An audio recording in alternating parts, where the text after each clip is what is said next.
Ladies and gentlemen, welcome in here to Murder Church on a Sunday morning. Welcome in here. Thanks for coming. Appreciate it. Please hit the like. Share this out on the old X machine. I think I just now put this out there. Let me make sure. Just now did. If anybody could share that, I'd really appreciate it. Getting ready to come at you with another episode of the Phil Spector Hollywood Murder Trial. Episode 41, believe it or not. We're digging a little bit deeper. Let's rock.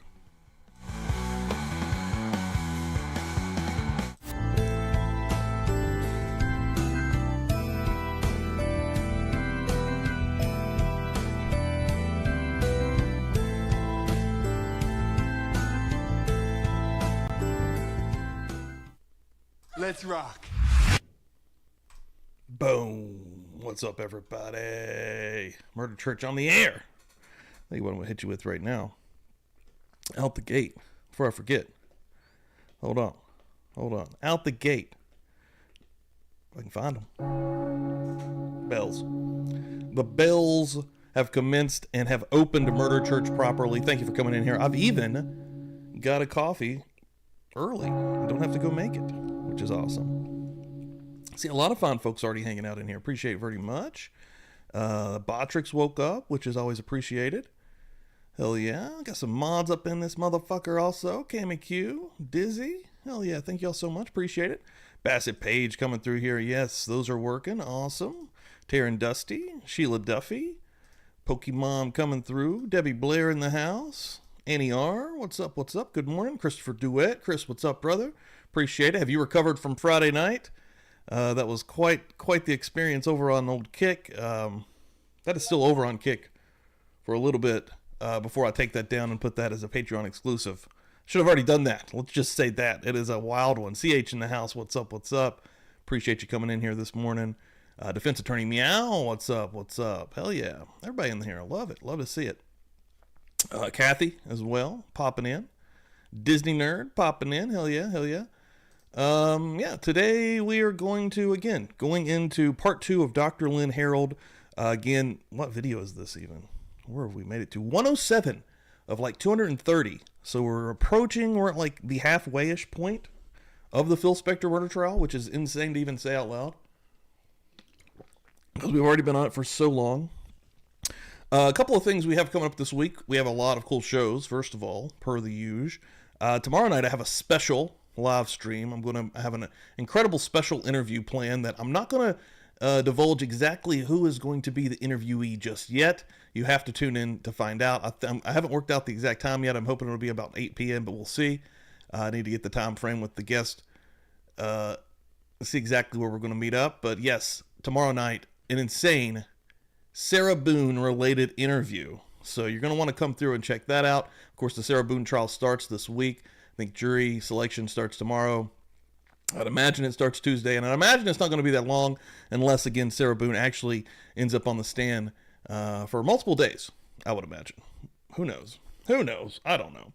But tomorrow night's going to be incredible. You're going to have to come through that for that. And then, of course, Tuesday's going to be Murder Church per usual. Last week was a little bit different, but should have Murder Church Tuesday. And then Wednesday should be the last and final part of the Stephen Stearns interview series with Chris Duet. And hopefully we get Lee Meller and Jody Plache back on here as well, which is an incredible guest to have for Publicly Buzzed. And should actually have an all-week long streamcast for you guys, ready to rock and freak and roll. That's what we're doing. Thank you everybody that came through on my birthday on Friday. It was absolutely super fun. We are working, I think we're on a new will, if I'm not mistaken. Let me check this out. Let's see where we're at exactly. Yes, I think we're starting a new will today, and I think the new will, I'm going to start this. The last one we gave away was our new Halloween exclusive Buzzed t-shirt here. We have 3 shirts in the shop, but this one right here, brand new. This is a limited time offer as well. Gave one of those away Friday night along with some stickers, and I think this morning we're going to start off with some stickers as well. I've got some new Murder Church stickers here, and I've still got some of the Meowder Church stickers, so I think I'm going to do a combo on this next one. I'm going to do 2 and 2. Here, of course, is the new Murder Church stickers, which are freaking dank as hell. Let me see if this helps. See if this helps show them off just a little bit here. Sometimes that green screen fucks everything up. Murder Church stickers, which are freaking sweet as hell. I'm going to have those guys. And also the Meowder Church stickers. So yeah, any donations that come through this morning, you're in a running to get those bad boys. Yeah, donations come through, whether, I think the only thing working up there, I mean, the PayPal, if you go through PayPal, I think it's publicly spaced buzz.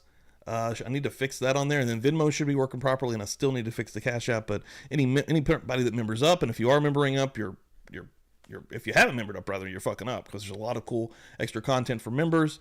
And if you give out memberships, and if you don't have those turned on, you should turn those on, because you never know. But yeah, we're about to rock and roll, folks. Thank you all so much for coming in here. Let me see where we're at here. Yeah, I got these shared out. Looks like we already have some nice folks sharing as well. Taryn Dusty, thank you so much. Sheila Duffy, thank you so much. Lexi the Law Nerd, thank you so much. Appreciate those shares. Those really do add up and count. And yeah. And yeah, we're not messing around. That's the bottom line here, folks. So yeah, let's get in here. Let's start this bad boy up. We're starting with an hour, 59 minutes with Dr. Lynn Harold. And I remember she was pretty interested on her first part, and I've seen this lady before.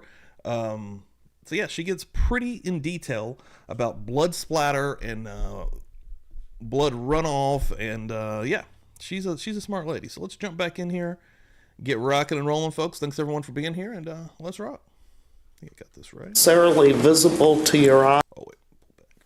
Here we go. Back on the record, all parties, jurors, alternates, and the witness are present as heretofore. You may real quick. Yippee-ki-yay, motherfucker. Proceed. Thank you, Your Honor. I was about to ask you, Dr. Harold, about the back of the jacket and the left side of Miss Clarkson's jacket. Before I do, it dawned on me when we took the break that I forgot to ask you one question about the diaper. You explained to us a little bit earlier, and this doesn't necessarily need a photograph unless you need it, the three different types of blood that were on the diaper: the undiluted blood, the diluted blood, and the clotted blood, correct? Yes. And you also said that there was clotted blood on Lana Clarkson's face, as indicated by the photographs that you saw, correct? Yes. And that was consistent with the blood on the diaper. Yes. How long does it take for blood to clot, generally? When you sustain an injury, technically clotting process begins immediately, but it's not necessarily visible to your eye. If you cut your finger, the clotting process starts right away for the purposes of stopping your blood from flowing, but you don't see a blood clot. Once blood is out of the body in a situation such as at this case, the clotting process, if it occurs, if blood dries. Do you hear those bells, Pokebomb? I'll do another roundup now. Don't think I won't. Oh shit, that was ringing the bell. Ladies and gentlemen, this contest is scheduled for one fall. There we go. That's the proper bells.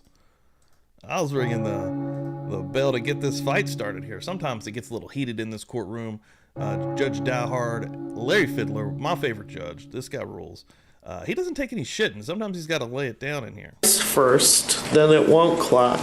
But if the clotting does occur, it takes about roughly 3 to 5 minutes for you to be able to visibly see the blood take on this kind of stringy form.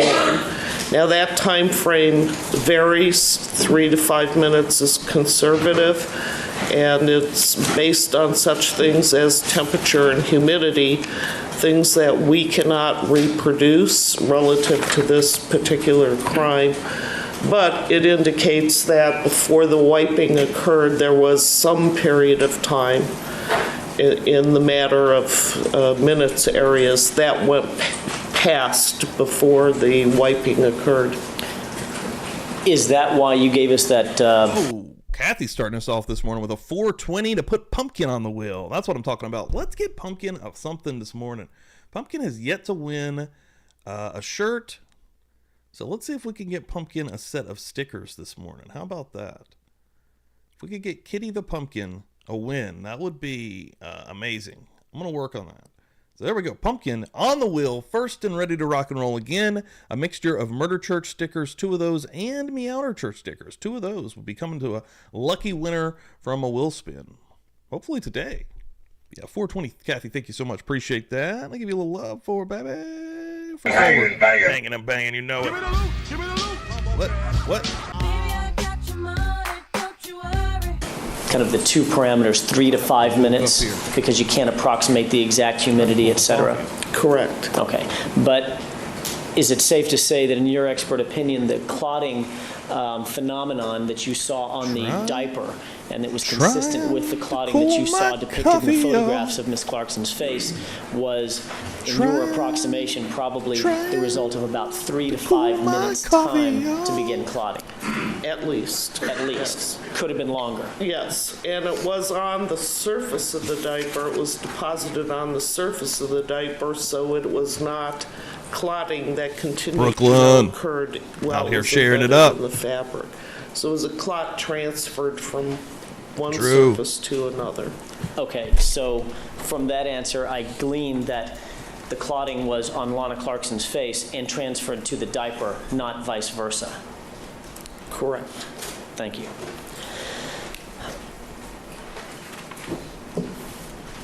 Let's take a look. I think just before the break, I was going to ask you to take a closer examination of and ask you some questions about Lana Clarkson's left side of the jacket. And I'd like you to take a little bit closer look at this. Again, it's not the best photograph. You've seen this actual studio photograph up close and personal, correct? I've seen the item up close and personal. That was my next question, if you've actually gone over this item physically and examined the whole item physically. Yes, and in fact, this was a studio picture taken at my direction. It was just meant to be an overall picture. Okay. Dr. Harold, did you also look at photographs of Lana Clarkson as she was at the crime scene and compare those photographs, specifically the left side of her jacket, to what you were given for analysis, the physical item that you were given for analysis? Yes, I actually looked at photographs from the crime scene, the coroner's office, and examined all the photos for all the clothing items, their original condition, position, and through the whole process, specifically the jacket in detail. Dr. Harold, did you notice a difference between the condition of the left side of the jacket as depicted in the photographs of Lana Clarkson at the crime scene versus the left side of the jacket after she had been taken to the coroner's office? Yes. Describe that for the jurors, please. In all the photographs of the crime scene, there is visually no apparent blood on the left sleeve of the jacket down to the hand. Additionally, there is no apparent blood on the chair on the left side once she was removed from the chair. And there's a series of photographs that document what appears to be an accidental contamination of this when she was rolled onto her left side. And there's actually a picture that shows a series of paper towels or rags trying to well up and staunch a pool of blood that she ultimately was laying in, and examining the good morning, good morning. on the left side. I'm actually seeing if I can get those stickers up on the side right now. And other body tissue saturation, you can see the limits of those, and you can actually follow it on her clothing layer by layer. So what is appearing on the jacket appears to originate from the outside to the inside. Fogged up.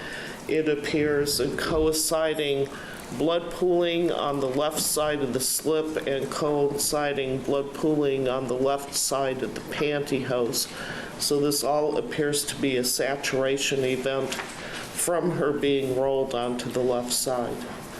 When you say that there is a coinciding saturation from the jacket onto the slip and then beneath the slip onto the pantyhose, are you suggesting that the saturation event or the contamination event emanated from or began from the outside? In other words, she was laying in a pool of blood. It soaked through her jacket, soaked through the jacket to the inside of her slip, all the way through the slip dress and onto the pantyhose? Yes. Can you tell us, does this photograph indicate the areas that were contaminated?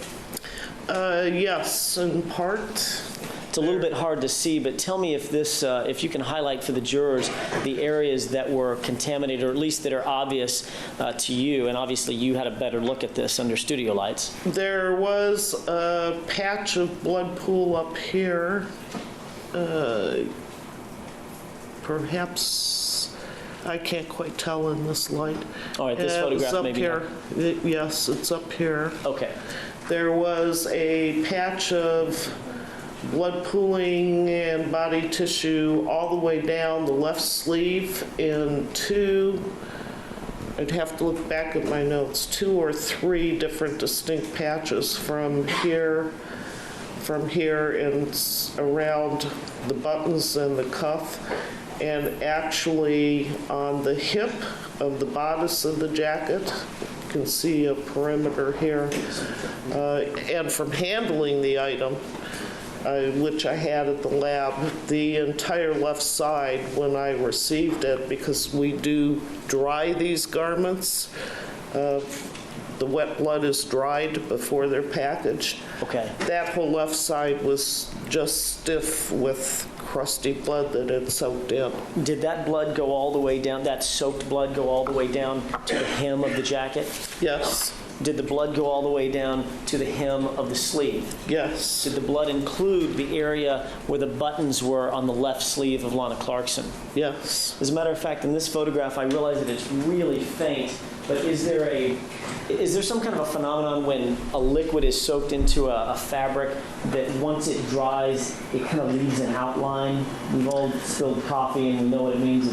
After it dries, there's still like a definite outline. Yes. Okay, do you see anything suggestive of that in this photograph? It's very It's faint. barely visible in this photograph, but I'm sure that you will have others. For example, on the bodice here, you can see this edge. Around the buttons, I believe it went up about that far. Okay, I'll have a couple of other photographs of the buttons in just a second, but the first area that you indicated around the bodice, I think you called it? Yes. That faint white line that's sort of irregular going up, is that indicative of the area that was soaked through with blood? Yes. Okay. Take a look at, and this may help us a little bit, take a look at what I'd like to have marked as people's next in order, people's 131. All right. It's a close-up photograph of what appears to be the left buttons on the sleeve, correct? Yes. All right, or the buttons on the left sleeve, is that right? Yes. Do you see that telltale, and actually, with the court's permission, I'm gonna, if I could approach the witness, this is a much better photograph. That's fine. There's a certain subtlety in this photograph that you may not be able to see as it's projected overhead in this lighting. Do you see that telltale sign of saturation in and around the button area? Yes, and actually, I believe the jury should be able to see this. See this edge right here? This is actually a subtle color difference. This is all red-hued because it is full of blood and other body tissue. And this is an area, there's a little strip here where it is the black color of the jacket without the blood on it. Your Honor, may I? Yes. If I hold my left index finger toward the outer edge, am I showing approximately the edge difference between the bloody portion and the non-bloody portion? Yes. Okay.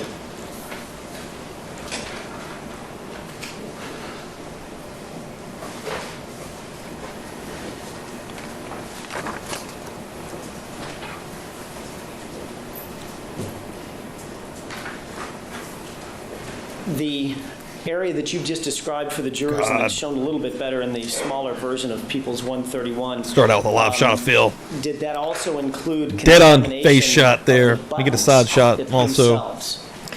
Yes, it appears Bastard. so because there is blood on the buttons and under the buttons, along with some other body tissue. And I should say there is other body tissues in all the saturation that's on the left side as well as in the flow that's on the right side. And when you look at the inside of the jacket, you can clearly see the blood. Now the body blood cells are very small. They're only a few, what we call microns across. These other pieces of body tissue are larger, and those don't soak through the fabric, but blood cells are small enough that they can follow the weave of the fabric and soak in. As a matter of fact, I may have a photograph that would assist you in explaining that. Todd, People's morning, Next man. Order 132, I believe, Your Honor. It is? Is the interior, or that same cuff that appears to be folded back. Do you see that saturation that you're describing for the jurors going all the way through to the inner lining of that left cuff? Yes. What is it that we're looking at in this photograph in the discoloration? You'll see here, 1, 2, 3, that's the threads holding the buttons on, so you're looking at the inside of the cuff and the lining, and all this red hue is due to the presence of blood cells. That's all blood that is soaked through. And if we go back to, and there's one more photograph that I'd like to have marked as People's Next in Order 133. Correct. This is just a closer look at those buttons, or that button area of the left sleeve. Does this photograph clearly depict the saturation and contamination that you were earlier describing for the jurors? Yes, So- and here's, for their reference, here's the threads. 1, 2, 3. And can you point to some of that blood that appears on the sleeves that is the contamination blood rather than any blood spatter? Oh, this whole area is saturated, and this is all blood and body tissue on every one of these buttons. All right, so any tissue or blood that's found on these buttons is not the product of blood spatter from the gunshot wound. This is the product of contamination from Lana Clarkson having been rolled on her left side. Is that correct?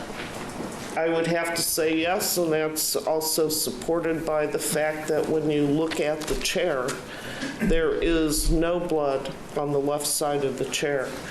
And in fact, this area, if you look at the pictures of her seated in the chair, were adjacent to and touching the side of the chair. If this had existed before the body was moved, there should have been blood somewhere on the left side of the chair. And And that goes true for the whole left arm. And you found none. None. And did you examine the chair in person, or did you just look at photographs of the chair? I examined the chair in person. You actually have that chair in evidence, do you not? Yes. All right.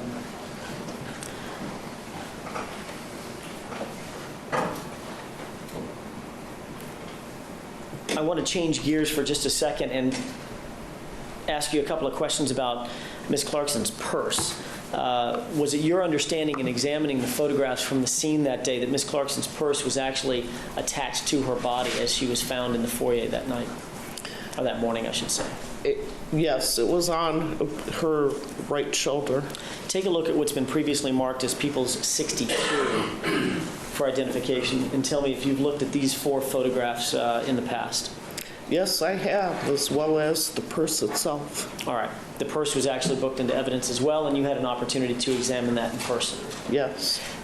Based on your review of the photographs, and obviously I'm going to keep repeating myself, the photographs that you looked at were of much higher quality than the lighting conditions allow for here, correct? Yes. Based on your examination of the photographs of Ms. Clarkson at the scene and where her purse was, could you tell the jurors approximately how her purse was situated on her body and where it was in relation to the chair as well as the floor? The purse was, it's got a 3-inch wide strap that was, for the most part, on the edge of the jacket shoulder, sort of slipping off. And it is a shoulder bag, and actually, as it appears at the scene, when you have a shoulder strap purse, and I'm a left shoulder girl. She's a right shoulder girl, but you tend to carry them on the same shoulder. As you would carry it on your shoulder, when she sat or was put into the chair, however she got into the chair, the back strap, what would normally be coming down the back, actually hooked on the forearm. On that note, Chris, don't forget all proceeds. from Wednesday night stream go all 100% go to Rain. So yeah, on Wednesday night we were able to actually raise $105, which is fucking awesome. So yeah, this Wednesday night we're going to be having the last episode again in the Stephen Stearns interview breakdowns with our special guests. So yeah, again this Wednesday night, same deal. All proceeds will be donated 100% to Rain. So let's see how much of a chunk we can actually get them. That's cool as hell. Really, really love that. The chair, so that the back strap was forward and the purse flipped around into an open, gaping position. Gabby? Morning. So what are you cooking this morning? the Probably something front good? Now was the back in the sitting position.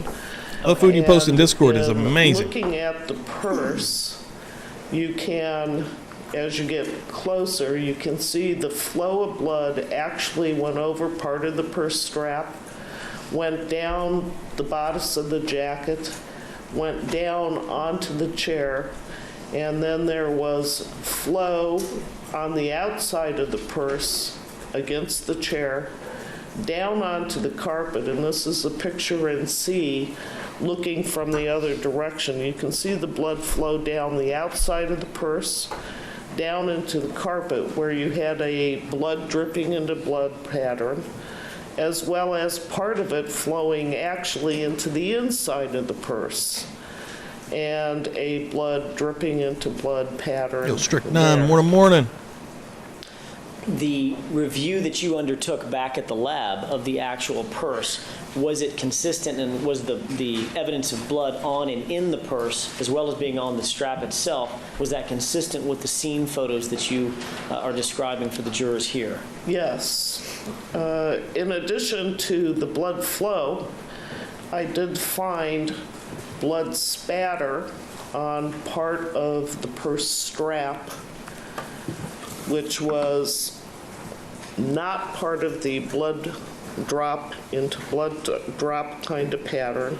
It did have direction. It did have an orientation associated with an origin around Lana's head, giving her head into a slightly right side position.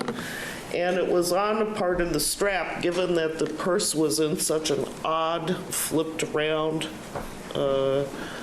position.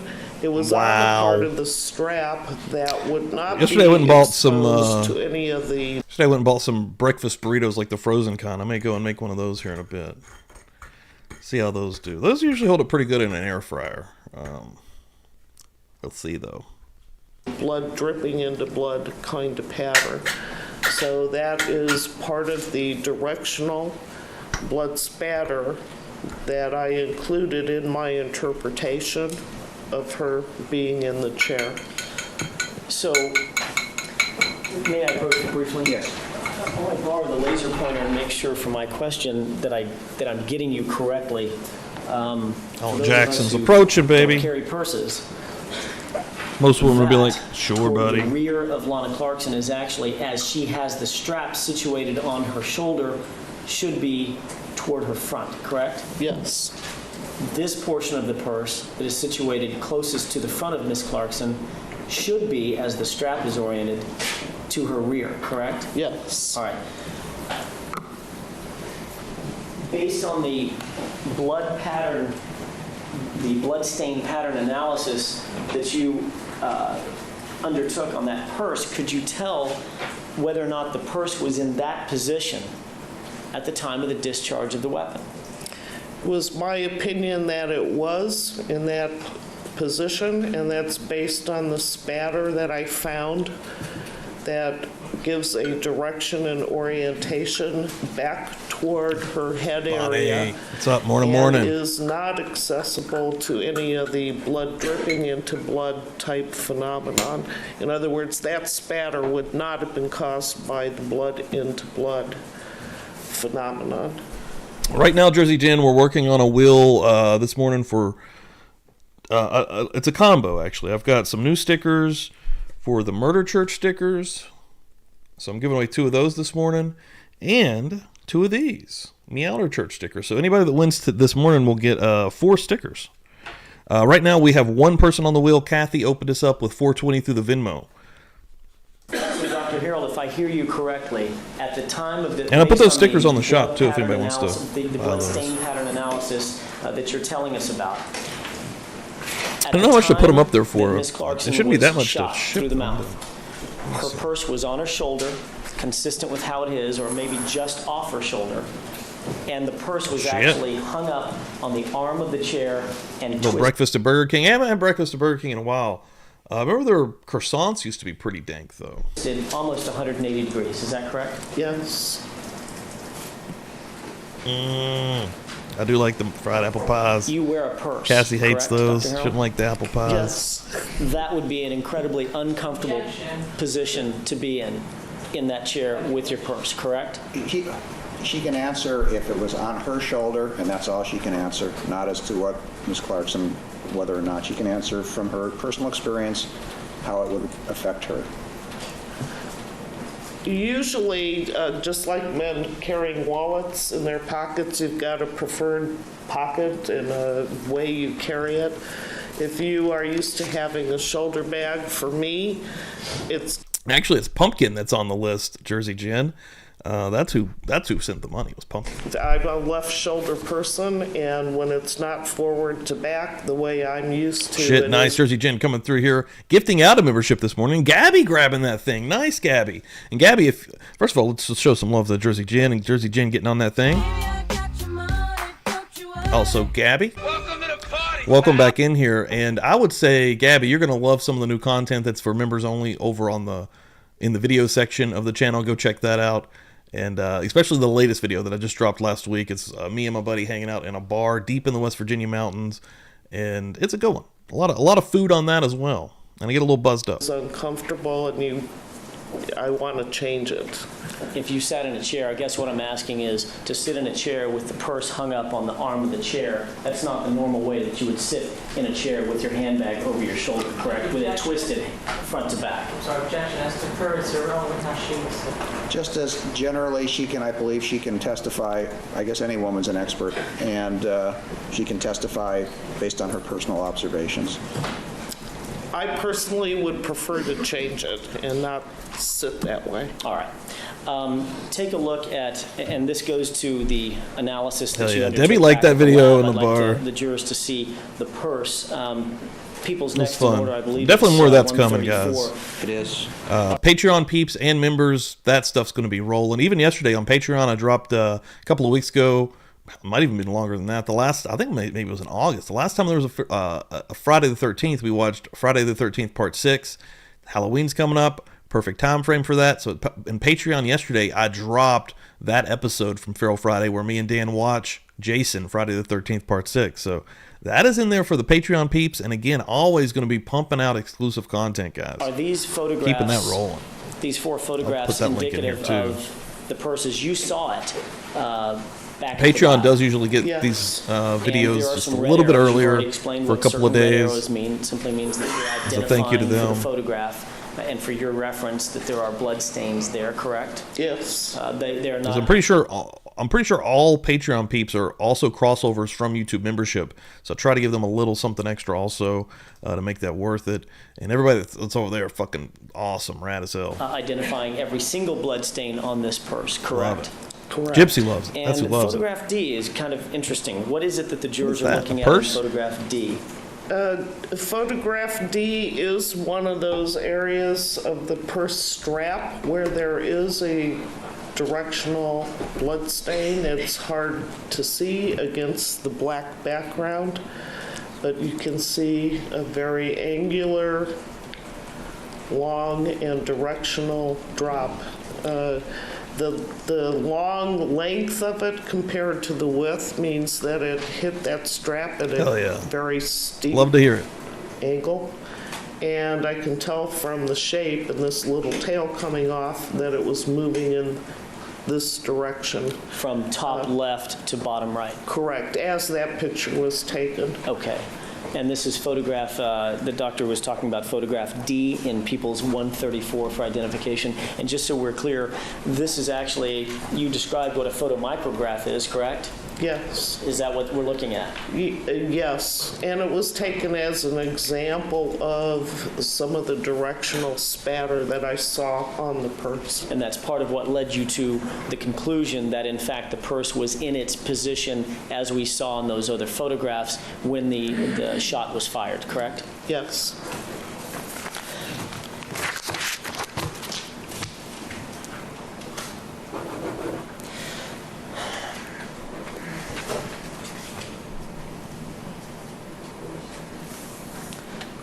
The ghoul.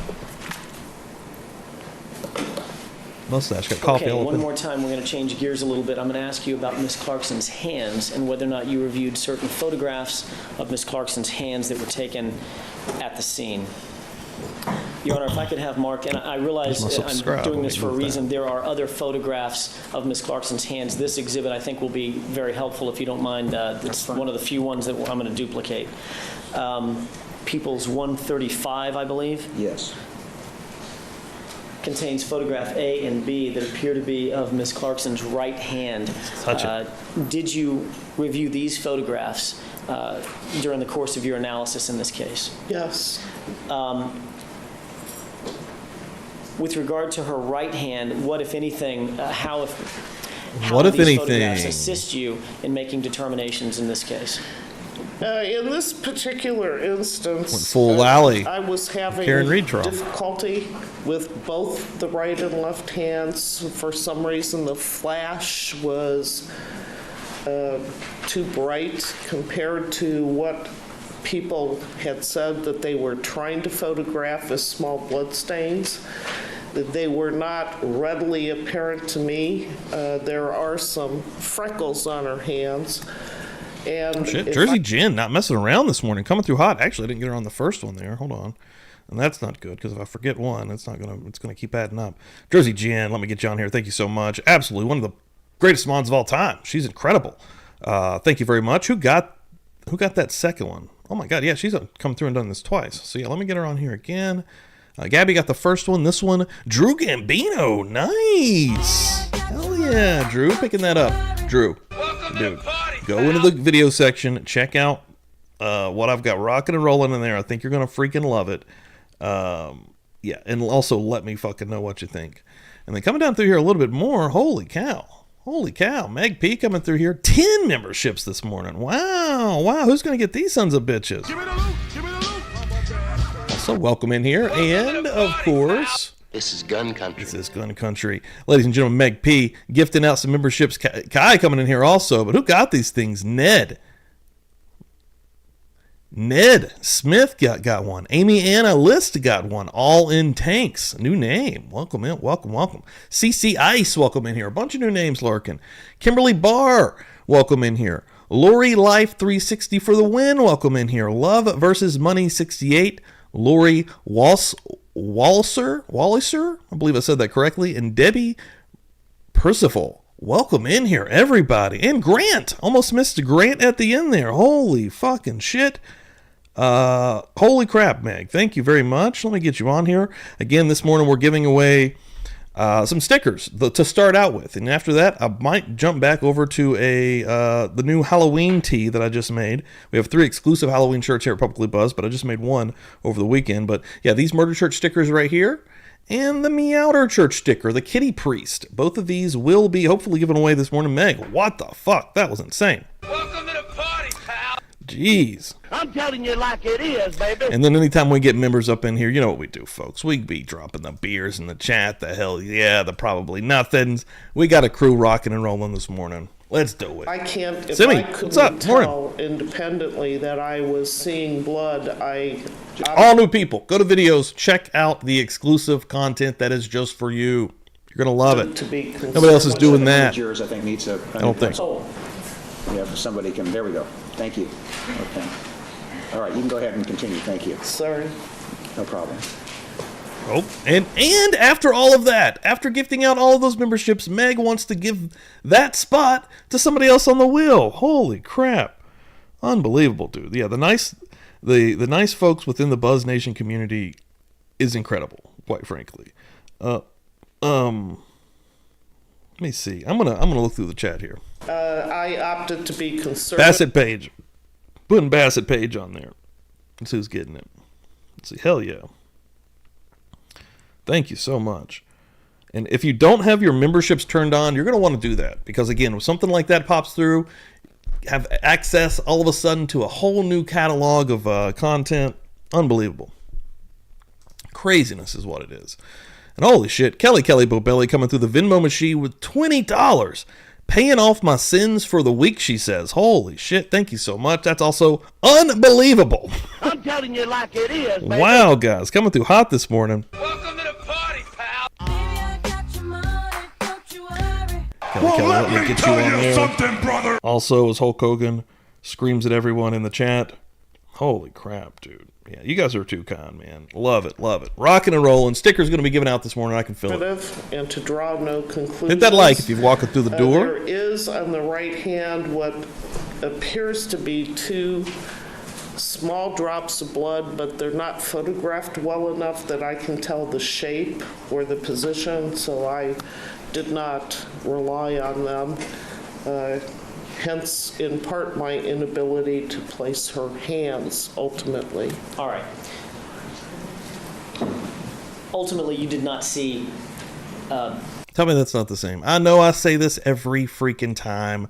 Tell me it's not the same. It's the same fucking picture. These are the same person, side by side, the ghoul Phil Spector. Tell me he's not the fucking Crypt Keeper. You'd be wrong, okay? Because he looks just like him. I'm going to use the word copious for whatever that means to you. You didn't see an abundant amount of blood spatter. Kelly, thank you so much. Hope you're having a great weekend. Correct? No. Okay, I do want to talk to you a little bit about Ms. Clarkson's left hand, however. And I'm going to mark as people's next in order 136. A document that bears two photographs. They're very similar. One just has a ruler in it, and for purposes on the overhead, it doesn't look like much, but there's actually a little bit more detail in photograph B than photograph A. And with the court's permission, I'd like to approach The creepiest.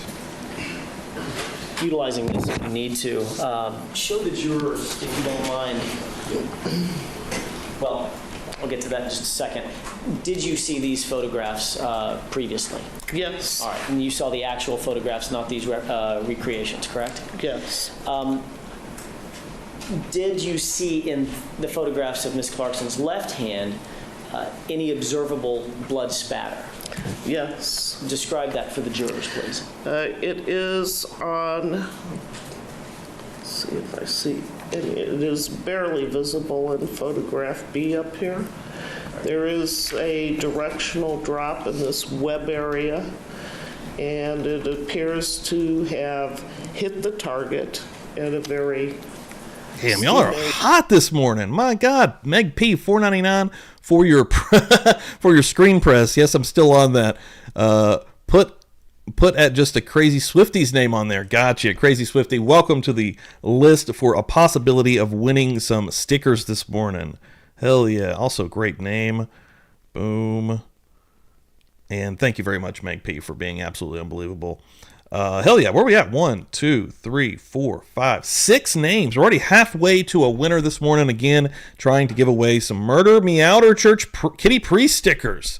And let us pray. But Simi Sharp saying she missed out Friday night over on Kick. I will say if anybody goes and watches that replay, just fair warning, it is very extreme. It's pretty much normal cops with some nudity up until the 36-minute mark, and then it does go into some absolute...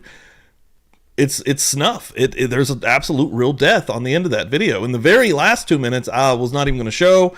I polled chat. Everyone said, let's do it. Chris wanted to. Dan wanted to. So it's on there. That is going to be on Kick for just a little bit longer before I take that down, and it will be exclusively on Patreon after that, folks. So I'm going to give you guys just a little bit more time in case you do want to watch it for free. But that one's going to be taken down soon. That one's a little bit extreme. So and appears directional from... There was some nudity. We got a lot of tits. We got a lot of ass. We got a little glimpse of a hog on Friday night. It was a wild party. Again, kick, there's no rules, folks. Left to lower right For the most part. as the photograph is. Good to see you. Glad you're in here. Because the jurors will actually have access to this document in the back. Everybody's hanging and Maybe you banging, could baby. Put a red circle around what you're describing, since it's a little bit difficult to see.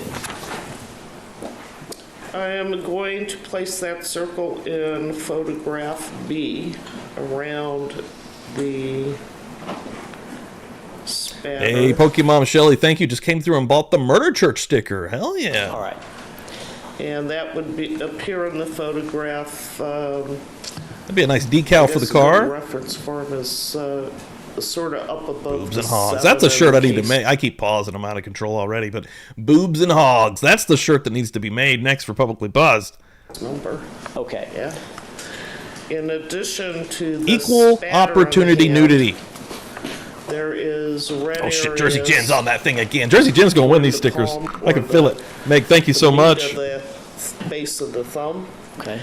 That is not spatter, Hell yeah. but appears to be some kind Yeah, Jersey of Jen's on here 3 transferred times now. blood She's gonna get these or smeared stickers. blood. Can you utilize the laser pointer and show the jurors, maybe in photograph B or A or both? Oh, that's gonna be where it is that you awesome. saw this contact or transfer smear. Meg's out of control this morning. Holy shit. $1.99 put Brooklyn on the wheel. Damn. Yeah, we're filling this thing up quick this morning. Fuck yeah. Again, these stickers are going to be going out the door to some lucky individual. Boom. I think we're 4 away now, if I'm not mistaken. 3, 4, 5, 6, 7, 8. Yeah, 4 names away. In photograph Meg B, P, it the is, generosity. You're yeah, unbelievable. This Like, is toward the wow. wrist, and actually it does show much. It shows better in the hard copy that you handed me. And this area, and then down into the base of the thumb. All right. We have a special interview tomorrow night, guys. That before you, further Related to description. the Sarah Boone trial. Does it appear You're not going to in want to the miss this. photograph that I promise. The laser pointer, that there is a, let me see, that there's a contact transfer right at the top of the picture at the base of God, the thumb, dude, the correct? stare. This fucking guy. Yes. And Every single person that is testifying has to look at this dude's face, just staring a hole through them. This creepy bastard. also appears to be one just beneath it with a small gap in between. Is that right? Yes. And when I say a gap, I'm talking about a gap in the Like when they actually made Tales from the Crypt, before they made the Crypt Keeper, the doll that they made to actually host it and have animatronics move that thing, they seriously thought about and probably even tried to get Phil Spector to be that character. Like, Phil would be perfect. The man's already a walking skull face. We can already see all of his bones in his face. He's perfect. He has no soul. Look at his eyes. He's actually evil. This will work. Get Phil Spector. Get Phil Spector on the horn. observable smear or transfer. So there's a blood transfer that you see, then a small gap, Doesn't and blink. a little bit higher toward Motherfucker the thumb, doesn't a blink. smaller transfer. Is that right? Yes. And that's what's depicted in these photos. Yes. Okay. I want you to tell the jurors a little bit about, and contact and transfer smears are also part of blood stain pattern analysis, correct? Yes. Describe that for us. There are blood stains that can be transferred from a bloody object coming in contact with a surface that previously did not I'm really have not. blood on it. There are blood stains that can be on a surface that then has some subsequent activity to it that causes that blood to smear. There are, in our parlance, there are things called swipes and wipes that you can see. If I had a blood-stained hand and I wiped an unstained bench, and then I am looking at the bench, I have transferred blood that has a smear on it, and likewise on the hand. Now, you can't always tell which way the transfer was. you can't always tell whether that was a spatter that was subsequently smeared, but at this point, we have a picture of some type of smeared and apparent transferred blood. Dr. Harrell, I'm going to go a little bit out of order. Based on that last answer, I want to ask you a quick question. Can I have just a moment, Your Honor? Yes.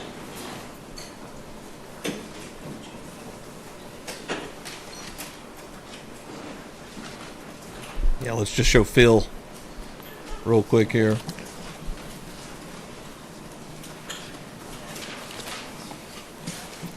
What the fuck, dude? It's like he's drugged, man. Like, Your Honor, I'd like to have, with the court's permission, marked as people's next in order. weird dude, man. Thank you. I'm placing a 137 He really on is the bottom creepy right. and scary as fuck. This appears to be a close-up photograph of the Colt Cobra. You actually examined the Colt Cobra in this case, did you not, Dr. Harrell? Yes. If I could, I'd like you to take a closer look, and again, with the court's permission, may I approach you? May. I'd like you to take a closer look at the handle of this weapon and tell me if you see what appears to be contact transfer or smeared blood on the handle of this weapon. And we'll talk more about the gun in just a second. Yeah, if I could put it in the 1.5 speed, I would probably. Do you see contact transfer on this weapon? I need to screen. I don't even know if that's possible, but I need to read. It probably is. Some websites do a blurred block thing, but there's probably still a way to get around it. But I need to screen record them, whatever I'm going to be playing that day, and then put them on YouTube, and then I could probably, or even in the edit, I could do it. But See smeared, that'd be a lot extra work. apparent smeared blood on this weapon. Okay, I didn't mean to be inartful by that question. So the smeared blood is where? In the area of the wooden grip. Okay. And sorry, I'm not a gun terminology expert, but on the part where forward facing toward the trigger. of the Okay. grip. Do you see an area, and is it, by the way, the area that we're looking at, predominantly the left side of the gun? Of the grip? Yes. Okay. So for instance, well, let me ask you this first. Do you see smeared blood toward the butt of the grip, somewhat predominantly toward the middle of the photograph? Yes. Do you see another smeared portion of the grip up toward the top? Yes. Do you see a small, what appears to be a little gap between the predominantly smeared blood toward the top and the smeared blood toward the bottom? Yes. And that gap is about where my laser pointer is, correct? Yes. And when I say gap, I'm talking about a gap in the obvious blood, the smeared blood on the grip, correct? Yes. Okay. I'd like you to orient the jurors for just a second. If my left hand were to come in contact with the grip of the part of the gun that we're talking about, would the left portion of the grip actually come in contact with the hang on a second, it's going to take me a second to get through this. You can see me struggling. Is the portion of the grip of the gun that we're looking at, okay, the portion where there's smeared blood, is that consistent with the portion of Lana Clarkson's hand, her left hand, that also has smeared blood on it, if in fact the gun were to be placed against her left hand? Yeah. As a bloodstain pattern analyst, I can tell you that if that gun grip had been in her left hand in the normal position of holding a gun, and either the hand or the gun grip had been bloody, you could transfer blood between those two objects. However, as a bloodstain pattern analyst, I cannot with certainty draw that conclusion, because the fact is, in this case, the photographs of the hands were not done in a manner that would allow that kind of positive conclusion. I would want to see a photograph of the whole palm. Sure. And that was not available, nor was I at the scene in order to see the hand. Yo, Kelly Bird, from what get I'm in here. gathering, from Good your morning. last answer, No, Phil died during COVID. I think he died in 2022, if I'm not mistaken. So, yeah, it's recently. But, yeah, I think COVID got him. Dr. Harrell, well, let me In ask prison. you this question posed a little bit differently. Is there anything inconsistent with the smeared blood on the left portion of the grip and the smeared blood, at least with a pattern that The real question, was Phil ever really alive? Look at this fucking guy. appears in those two photographs? Granted that you want to see more photographs if you could. Is there anything completely inconsistent with those two I think things? the demons got him a long time ago. No, as a pattern analyst, I have to say A millionaire before he was, in what, this 21 or scene, some in this shit? Like, case circumstance, I view this as there are three possible sources of moving blood, given the situation Kimmy. at the scene. One is the gun. What's up? Good morning. One is the diaper, and one is Mr. Spector. All right. And so I cannot eliminate it's like a jump scare every time you those see this guy. possibilities based on these photographs. Just like to let people know. Do you need the pen any? I mean, there's no blinking. Oh, one blink, and it was a very... Oh, God, he looked right at me. He looked at all of I want to us. talk just a little bit more about the stain that Jesus. appears on the gun and the stain that appeared on Miss Clarkson's Happy hand. Halloween, everyone. We're watching a horror movie. The stain that appears on the gun is not blood spatter, correct? Jesus. Not on this portion of the gun, no. I'm sorry, I was, again, a little bit inartful. What we're looking at here and what you've been describing on that left portion of the grip, that is not blood spatter, correct? In its current condition, it appears to be smeared blood. All right, and so that could not have come from, the way it's in its condition now, it could not have come from the gunshot wound, correct? They're saying it come from the... Well, Bad question? yes, it Someone is. holding it that had must blood on have their come from hands. the gunshot wound, otherwise Lana would not be bleeding. How about this? Let me Weird say, way to say it. the blood spatter event. It is not in its current condition. It does not appear to be the result of blowback or back spatter. Okay, better way to say that. All right, perfect. It currently is smeared. The blood on Miss Clarkson's hand, on her left hand, is not the product of blowback or back spatter, either, is it? When he looked at me. No. Okay, Well, yes and no. Let's get this straight. sure. The blood that is outside of her had to originate either as blowback or from her subsequently bleeding from the event. So in that sense, yes, this is all the result of the blood flow after she's been injured. Now, what you can't tell in some of these situations is whether that was spattered and subsequently smeared, whether it was transferred to what was previously a clean grip that had no spatter. But what you can tell when you do have spatter is something about the size of the spatter and the position. So the spatter becomes more interpretable than the resultant smears. Does that make sense? I'm on the edge of following you.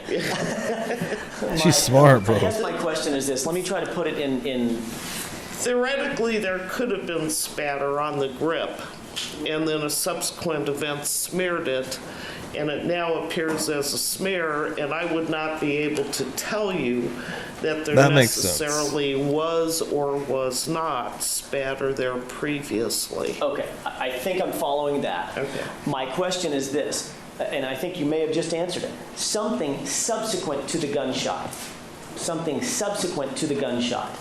caused the pattern of blood that we see. Yeah, Kelly, I'm glad you're in on here. The grip. Welcome correct? in. Hell yeah. Best chat. Super kind. If I Everyone's super understand how chill. you're asking it, yes. Okay, in other words, something or somebody came in contact with blood from Lana Clarkson, and that blood was smeared or transferred onto that grip, correct? Or there was spatter on the grip that somebody subsequently smeared something or some object, such as the diaper. Okay, and understanding that, I guess what I'm asking is, Lord, he's looking back at us again. on this gun, When he looks directly in the camera, it's a little something creepy. or somebody came in contact with that gun after Lana Clarkson had been shot. Look at somebody else. Yes, because it's not. Judge has to spatter. work so hard not to just That's gaze the back question at I'm him. trying- Yes, I've been- okay. You know, Larry Nibbling Fiddler's around just the like, edges. That's the question I have. Can you also tell that something or someone came in contact with Lana Clarkson's hand after the gunshot? At least for that part that appears to be transferred. oh shit, defense attorney Meow coming through the PayPal with $350. Thank you so much. Appreciate that. Let me give you a little bit of love. Hey, motherfucker. Give you some of that. Boom. Hell yeah. Love it. Getting on here, getting closer to the stickers. Thank you so much, defense attorney Meow.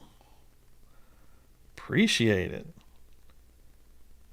All right, where are we at? 1, 2, 3, 4, 5, 6, 7, 8, 9. 3 away from a sticker giveaway this morning again. Giving away the combo of the Murder Church stickers and the Meowder Church Kitty Priest stickers together.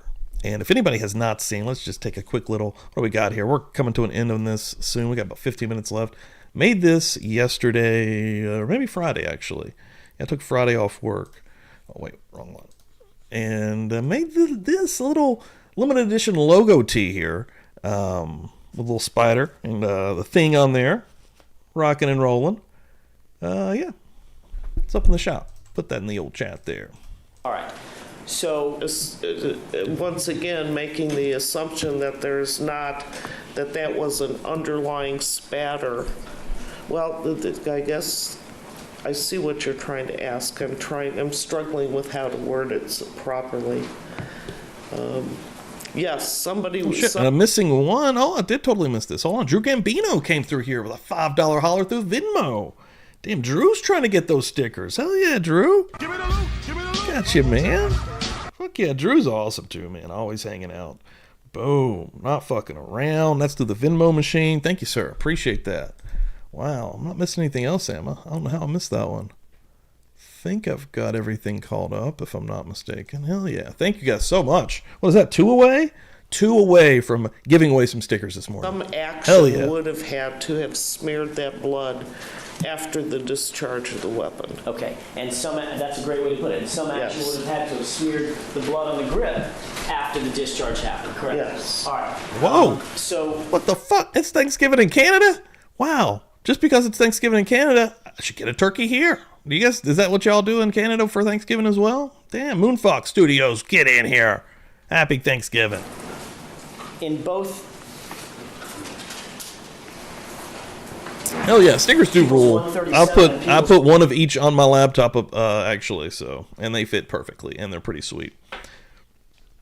136, and that's the gun, the grip, and the hand, Lana Clarkson's left hand. Somebody smeared that blood after Lana Clarkson was shot, correct? Somebody or something, because we're back to 3 movable objects. Mr. Spector, the gun, and the diaper. Right, but the gun doesn't move Nice. itself, correct? Correct. So Happy Mr. Turkey Spector's Day, the only one in damn. the room. Mr. Spector, if he moved the gun, he would have been the one manipulating it. By inference, yes. Okay, and the rag doesn't move itself, correct?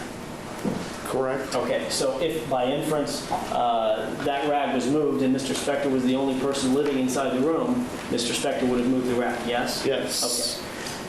So from And I'm assuming that there's no law enforcement personnel involved, right, subsequent activity to entering right. the house, because I wasn't there. Understand. I can't. Understand. But assuming from my question Yes. that how Miss Clarkson's hands appeared were how, and how the gun was basically how it was Oh found shit, Jay coming through with a share. Thanks, dude. Appreciate it, man. at the scene. Yes. Okay.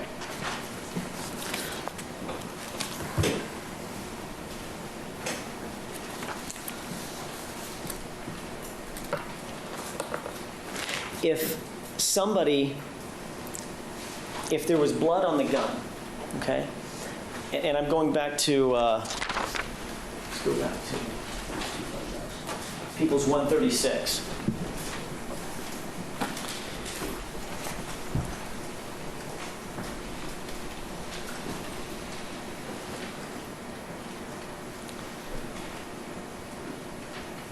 Okay, taking People's 136, there's no exhibit number up there yet, but we'll get to that. Taking People's 136 into consideration, and the smear or the smeared blood that you see on the upper portion of Ms. Clarkson's left hand, if somebody, well, let me back up for just a second. If there was blood on the left grip of the gun, however it got there, okay, and somebody pressed the gun against Ms. Clarkson's left hand, then pulled it away, would that be consistent with the type of smear that you see both on the gun, the contact smear that you see on the gun, and Ms. Clarkson's hand? I would have to say that's a possibility, Okay.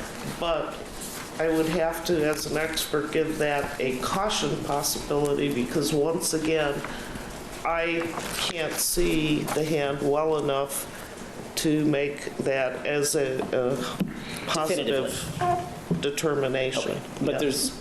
I guess that's why I couched the question sort of equivocally. Is it consistent? It's one mechanism that could account for it. Thank you.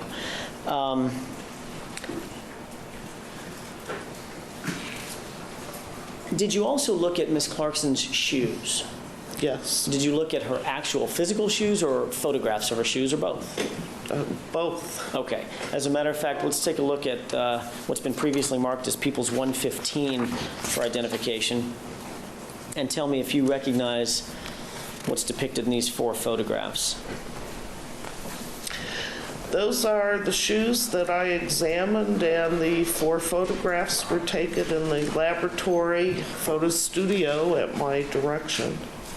Did you also look at Ms. Clarkson's nylons? Yes. Okay. And were you looking specifically with an eye toward determining whether or not there was blood spatter on the shoes and or the nylons? Yes. Tell me what your analysis revealed. I found no blood on the shoes. Hence, I only have overall photographs taken because there was nothing close up to take a picture of. Okay. And on the pantyhose, the only blood that I found at the time I examined them was the saturation on the left hip associated with the blood pooling event at the coroner's office. No evidence of spatter. No. Did you also look at, you said that you did have the chair in evidence, correct? Yes. And I think I told you that I had a couple of extra photographs of the chair that I wanted you to look at. You actually examined the chair in total, correct? Yes. And had studio photos taken of the chair as well? Yes. Okay. Let's take a look at a couple of exhibits to orient ourselves. First of all, People's 62 has been previously marked.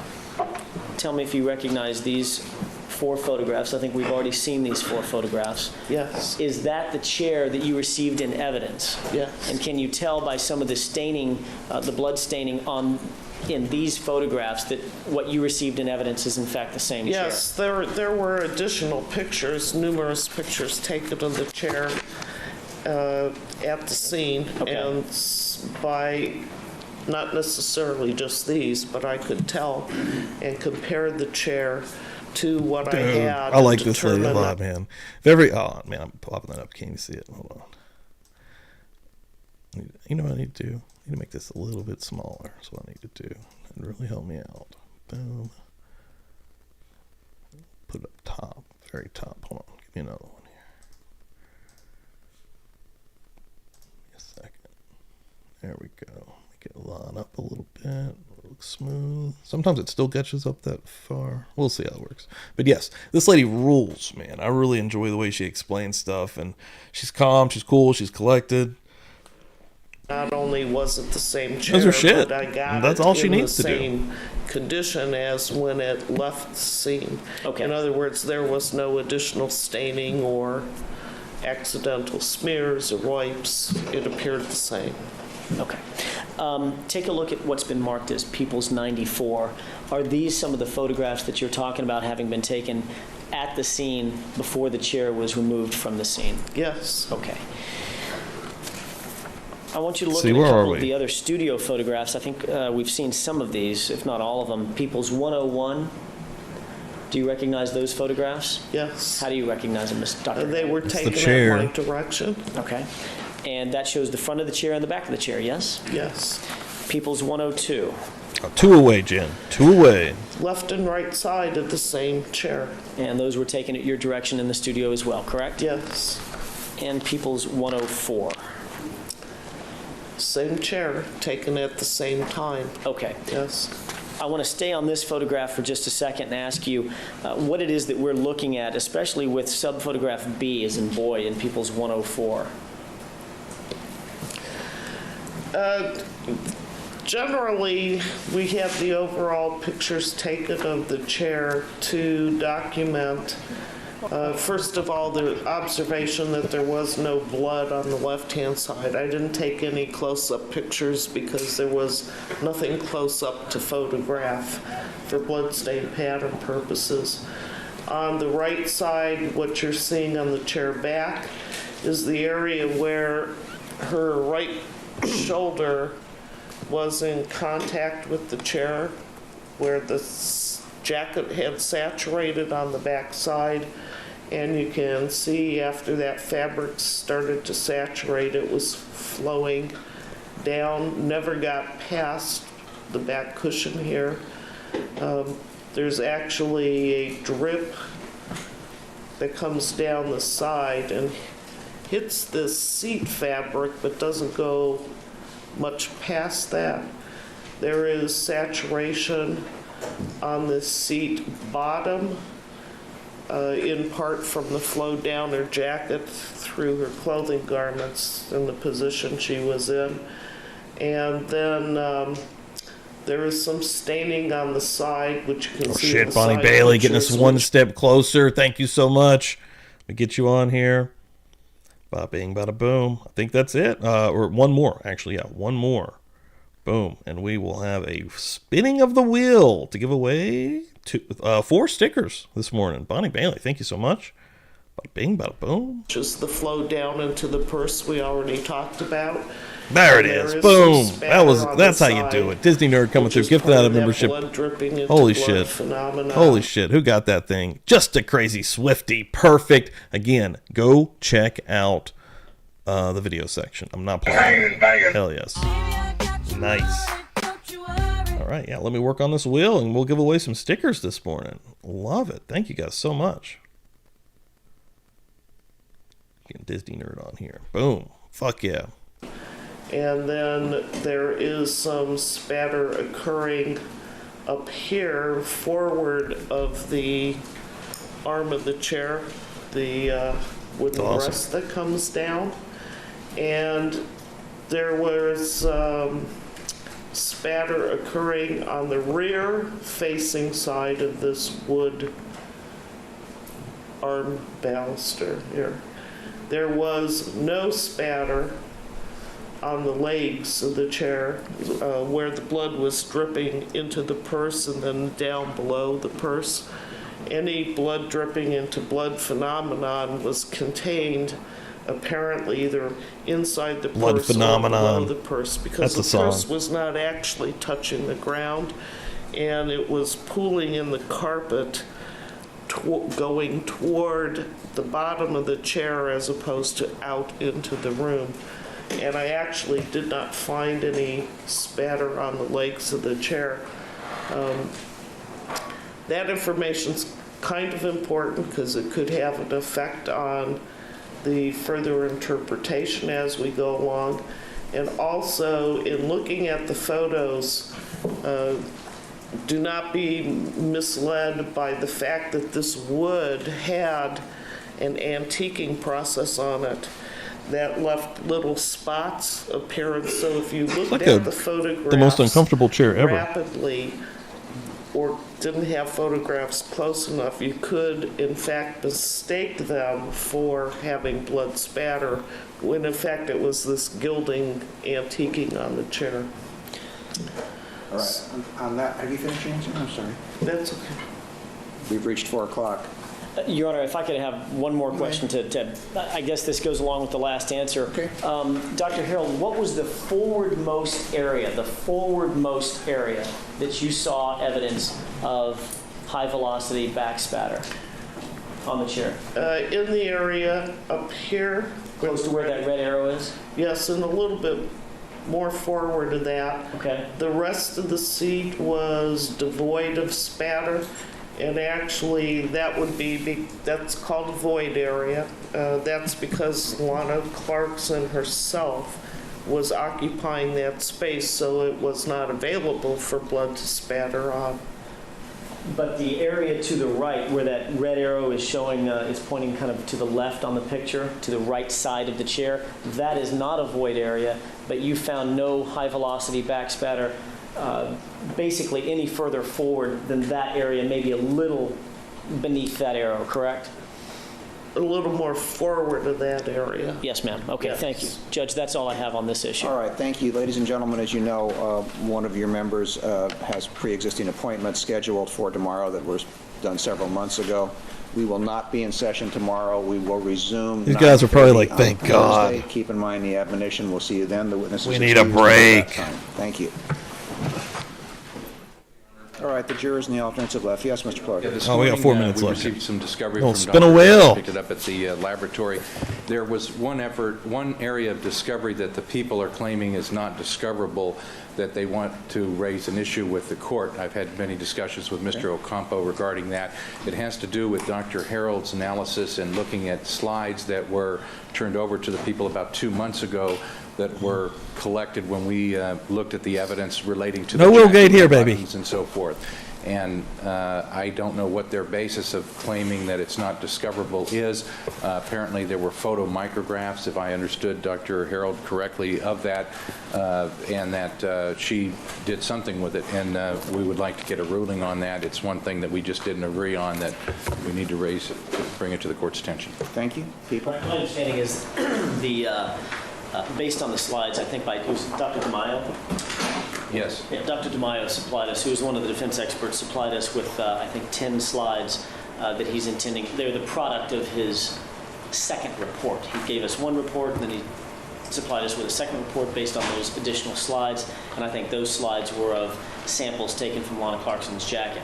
Lynn Harold, based on those slides themselves, and based on what is anticipated to be possibly defense expert testimony from Dr. DeMaio, I believe took some photographs in the studio concerning what the slides were and what the anticipated direct examination of Dr. DeMaio might be. We're not using those. We're not bringing those out in our case in chief. We have no interest in what Dr. DeMaio's slides were at this point. If he testifies, it's a big if, then they may become relevant. And if he testifies, we will turn them over. At this point, we're not using them there in our case in chief, and they're not exculpatory. Well, the question then becomes, and I'm going to have to go look at a couple of cases, whether you're required to turn over potential rebuttal evidence. Yeah. Because that's what you're saying it is. It is. In essence, that's what I'm saying. If Dr. DeMaio testifies, depending on how he testifies, they may become relevant. They may be completely irrelevant if he testifies a different way than is anticipated. Mr. Ford? He's given a report, and I think the bit working inside the assumption screen is there. that he looked like at a the 3D slides, and effect. basically his second report is what does he see in the slides. He talks about seeing certain things that are in, I don't know what you call it, but the stuff that he looks at on the slides has a certain morphology he sees, and his report tells us that. I think the reasonable anticipated issue is that he will testify consistent with his report. I know no different. If we choose to ask him questions on that, which at this point I expect that we do, I believe that they may have some rebuttal. They're going to use these photographs. And I think under the law, we should get rebuttal just like we had to give the report. The report may be rebuttal to something that is also said. We don't know. But in any event, I think it's discoverable under the discovery statute. There's certainly no case that says they can hold back on that. It's either going to be testimony or it's going to be Ma'am? something that's consistent Hey, with yeah, what Dr. I was DeMaio just says, wondering, which is how much longer is he gonna rating go for? material if there's an agreement with what Dr. DeMaio says. So one way or the other, I think it's discoverable. Okay. There's a couple of recent cases on the duty of prosecutors to turn over. I'm just going to try to grab one of these papers real quick. Something tells me that they need to do it, but I want to check my cases. If indeed that's what they say, then it needs to be turned over. But I'll double I'm so check. I'll close. let you know by Thursday. I can almost get in there. Court's ruling is, Okay. I have no problem. All right. Thank you. Mr. Rosen? Quick thing. Yes.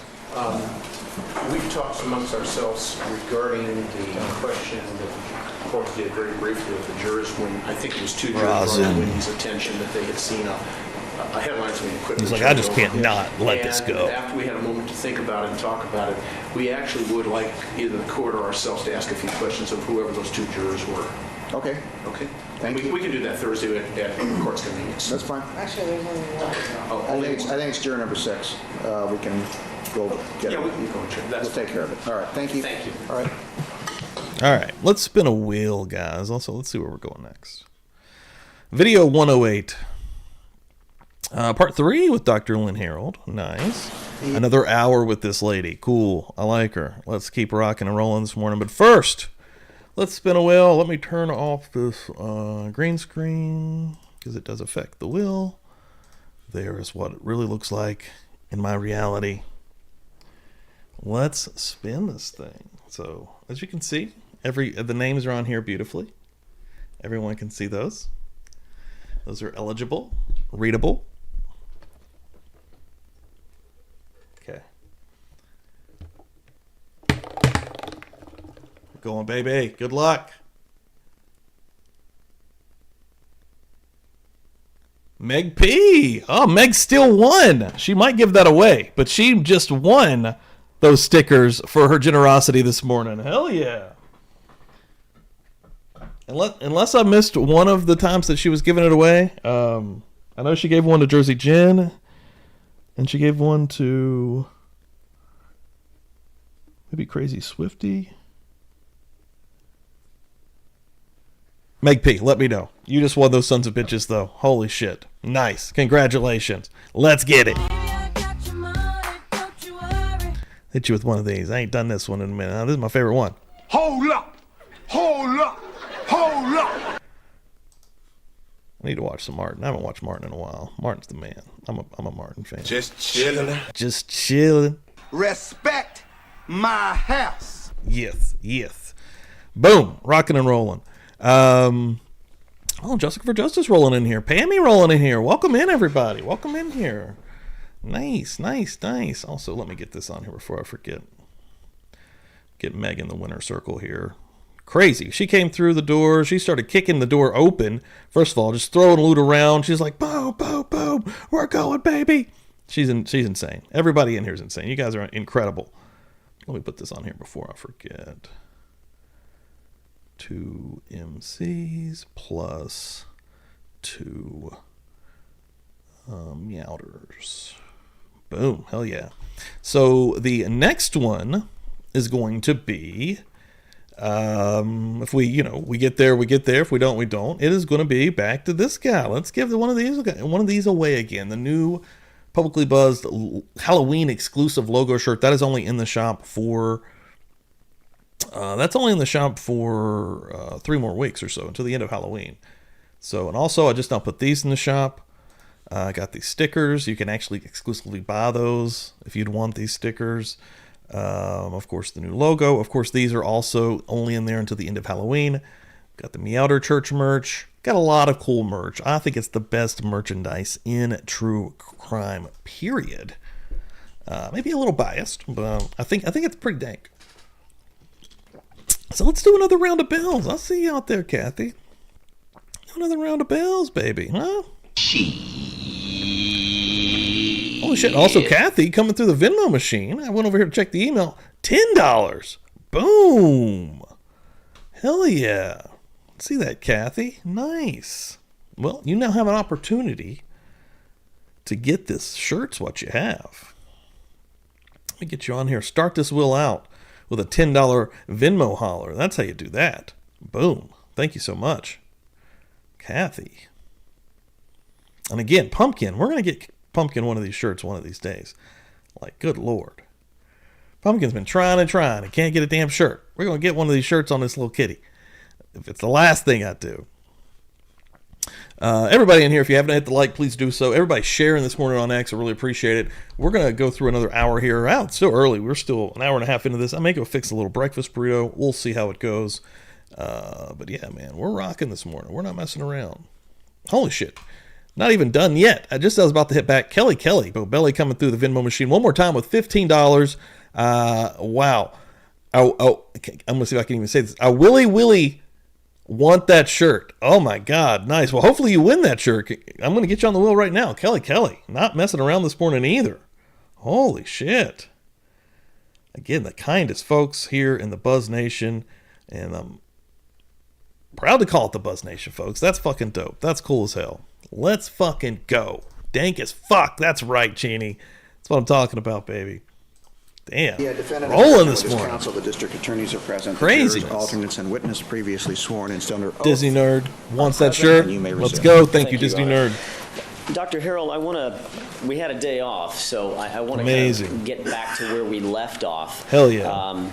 And as we left off, you were in the process of explaining 3 answers to questions that I intend to pose to you that you may be able to answer scientifically, which are the number 1, the location and position of Lana Clarkson at the time of the discharge of the weapon. Number 2, where was the gun and what was its orientation at the time of the discharge? And number 3, where was Philip Spector's jacket at the time of the discharge and his clothing? In doing so, we covered on Tuesday the location and position, and you explained to the jurors the location and position of Lana Clarkson's head and face. Correct? Working hard on the best merch here. And that was based on blood flow and physical examination of photographs from the crime scene. Correct? Holy shit, they just came pouring in all of a sudden. Jessica Justice wants that shirt also. Thank you so much. And Jessica, are you streaming later after this? We can let the folks know where you're going to be on Kick. And then I can still plug you plus put your link in the chat there. But yeah, let me get you on here real quick. Boom. Jessica wanting that thing also. Like to see it. Bada bing, bada boom. Oh man, I shot Marvin in the face. Why the fuck you do that? Give me the loot. Give me the loot. Sheila Duffy coming through 99 also. Boom. She's got a little bit on it as well. Possibility of winning the exclusive Publicly Buzzed new logo Halloween logo rather, merch item that is there for just a little while, just a moment. And Kelly Bobelli's been here for 7 fucking months. That is insane. Time is flying by. Love it. Hell yes, guys. Thank you all so much. I'll give you this one. I'm sober enough to know what I'm doing, and I'm drunk enough to really enjoy doing it. That's the truth. Yes. You also explained to the jurors the location and position of the slip dress, and that was both from your examination as well as your examination, your forensics examination of the actual dress itself, correct? Yes. She'll be streaming on Kick. Let me get her Kick information. The patterns that I saw on the dress. Okay. You did the same thing with the jacket. Then you explained the patterns of the blood flow that you saw. You explained the patterns of the contamination that you saw, as well as you reviewed photographs of how the jacket was positioned on Miss Clarkson at the time that she was found, correct? Yes. You also explained to the jurors that there was tooth material found on Miss Clarkson's abdomen as she was seated in a chair, correct? Yes, it was artificial tooth. Porcelain. My mistake, correct. Crown material, I should say, probably. Yes. Okay. And you discussed the purse at length with the jurors before we left off on Tuesday, correct? Yes. You discussed your review of her nylons. Yes. An examination of her nylons, as well as her left and right hands, correct? Yes. When we left off, and you also discussed a little bit about your examination of Miss Clarkson's shoes and the fact that you found no blood on her shoes, correct? Yes. And you looked at those shoes microscopically as well as macroscopically, is that right? Yes. When we left off, that brought us to the chair. Sudi, if we can have People's 104 placed on the overhead. I want you to take a look, and I think we're in the process of discussing with the jurors your examination of the actual chair that was taken from the crime scene. And if you look at what's been previously marked as People's 104, Yes. when we left off, and do you have the laser Love pointer Trailer with you Park again? Boys. Yes. When we left off, Dr. Harold, Jim you Leahy's my explained favorite. that there man. were certain He's the best. blood stains I that am were the of liquor. note to you. There were void areas and certain blood stains that were consistent with the photographs that you saw of Miss He's an amazing Clarkson actor, is what he actually is. seated in the chair at the location, correct? Yes. I want to get back to that. That's sort of where we left off, and I want you to explain to the jurors what it is that was of note to you toward the right side of the chair as we're looking. It's photograph left, but toward the right side of the chair and some of those small, I think what you described as back spatter stains on that chair. In the overall picture, people's number, what is it, 104? 104, correct. The overall picture was taken to basically show in general, on the whole left side of the chair, there was no blood. On the legs of the chair, front and back, on both sides, there was no blood. There was no blood on this forward-facing part of the seat. There was blood on parts of the right side of the chair. On the seat back, there is blood that is consistent with her position and coincides with the stain that's on the right side back of her jacket, where she was in a position to have been bleeding. Pokemon. Shelley, thanks for that share.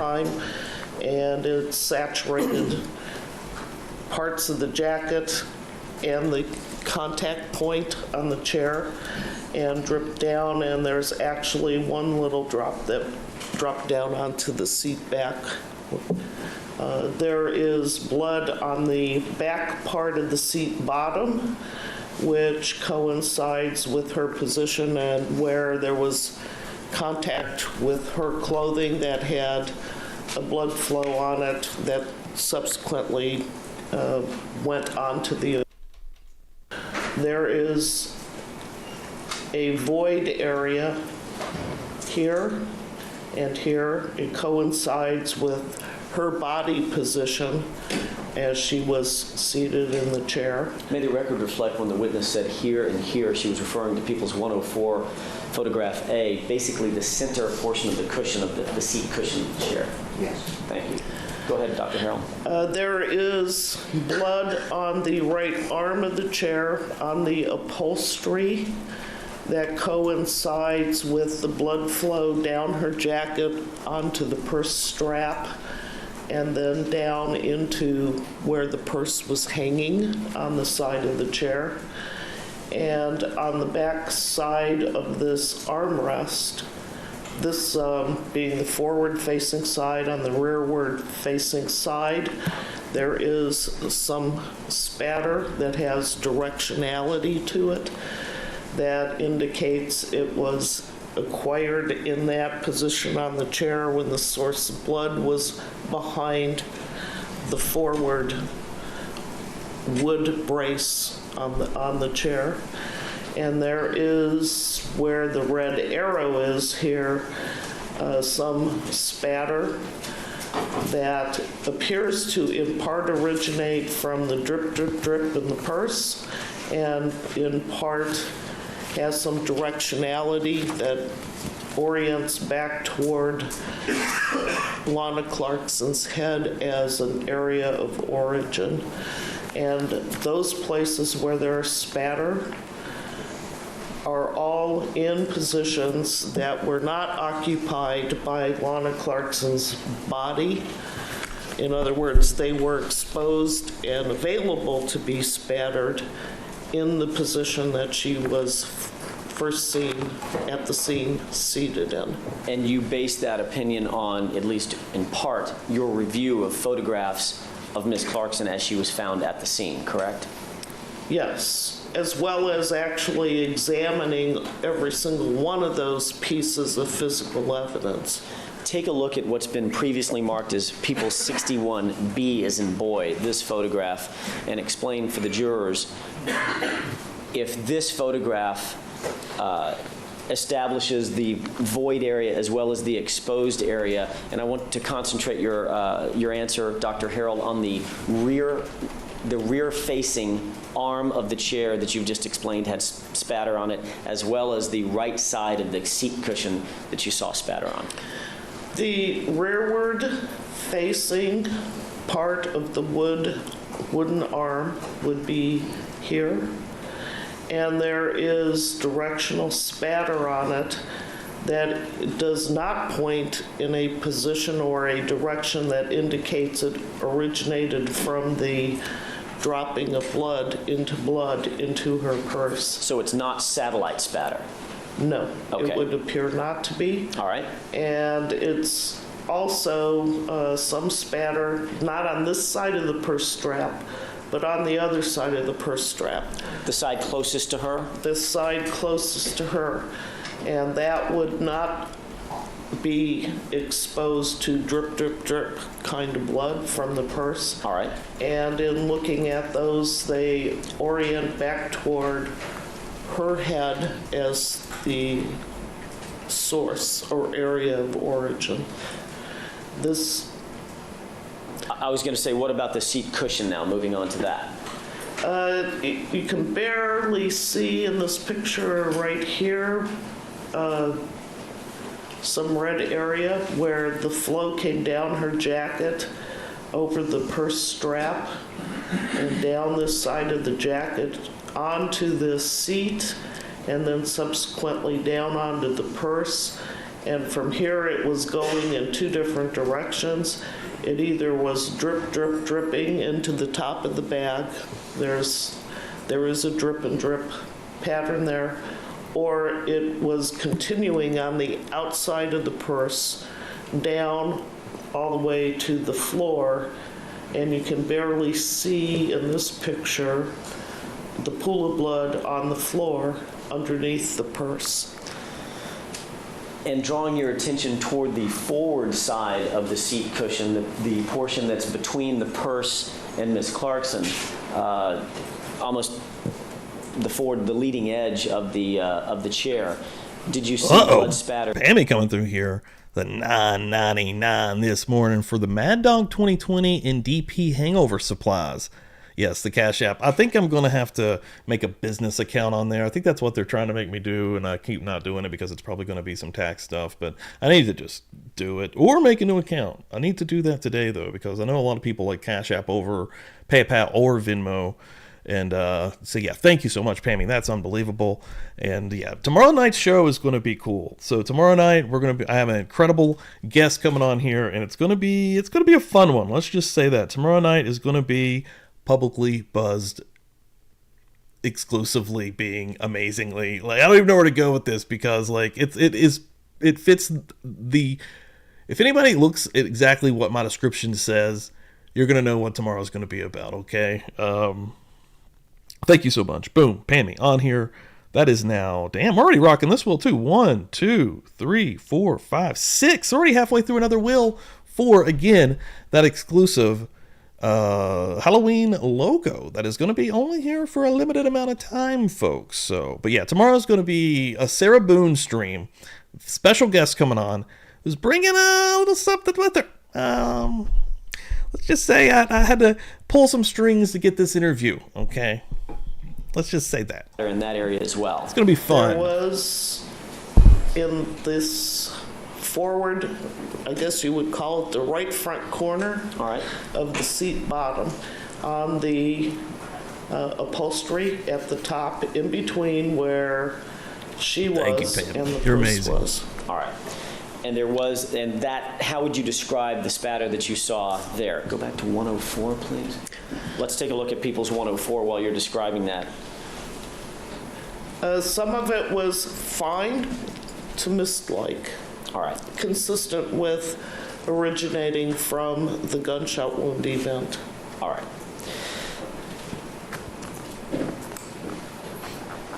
And that was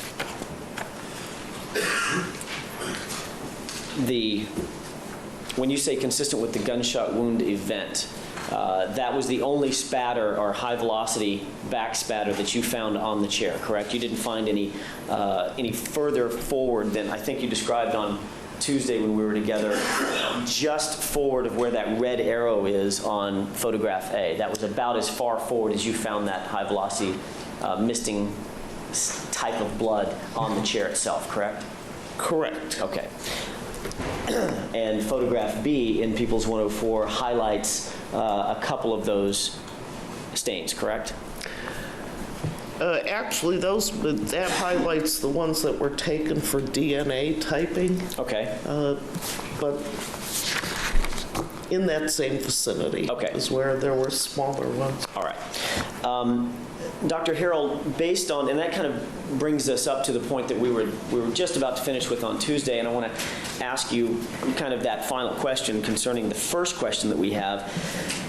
Based on your examination of all the evidence concerning Lana Clarkson's head and face, the positioning of her head, the positioning of her face, the blood that appeared to have been moved on her face, the blood flow on the jacket, the blood flow on the dress, the high velocity back spatter that you found on the dress, the tooth material on Miss Clarkson's abdomen, her purse, her nylons being taken into consideration, her shoes being taken into consideration, the condition of her hands as you recognize them in the photographs, as well as your examination of the chair that she was seated in.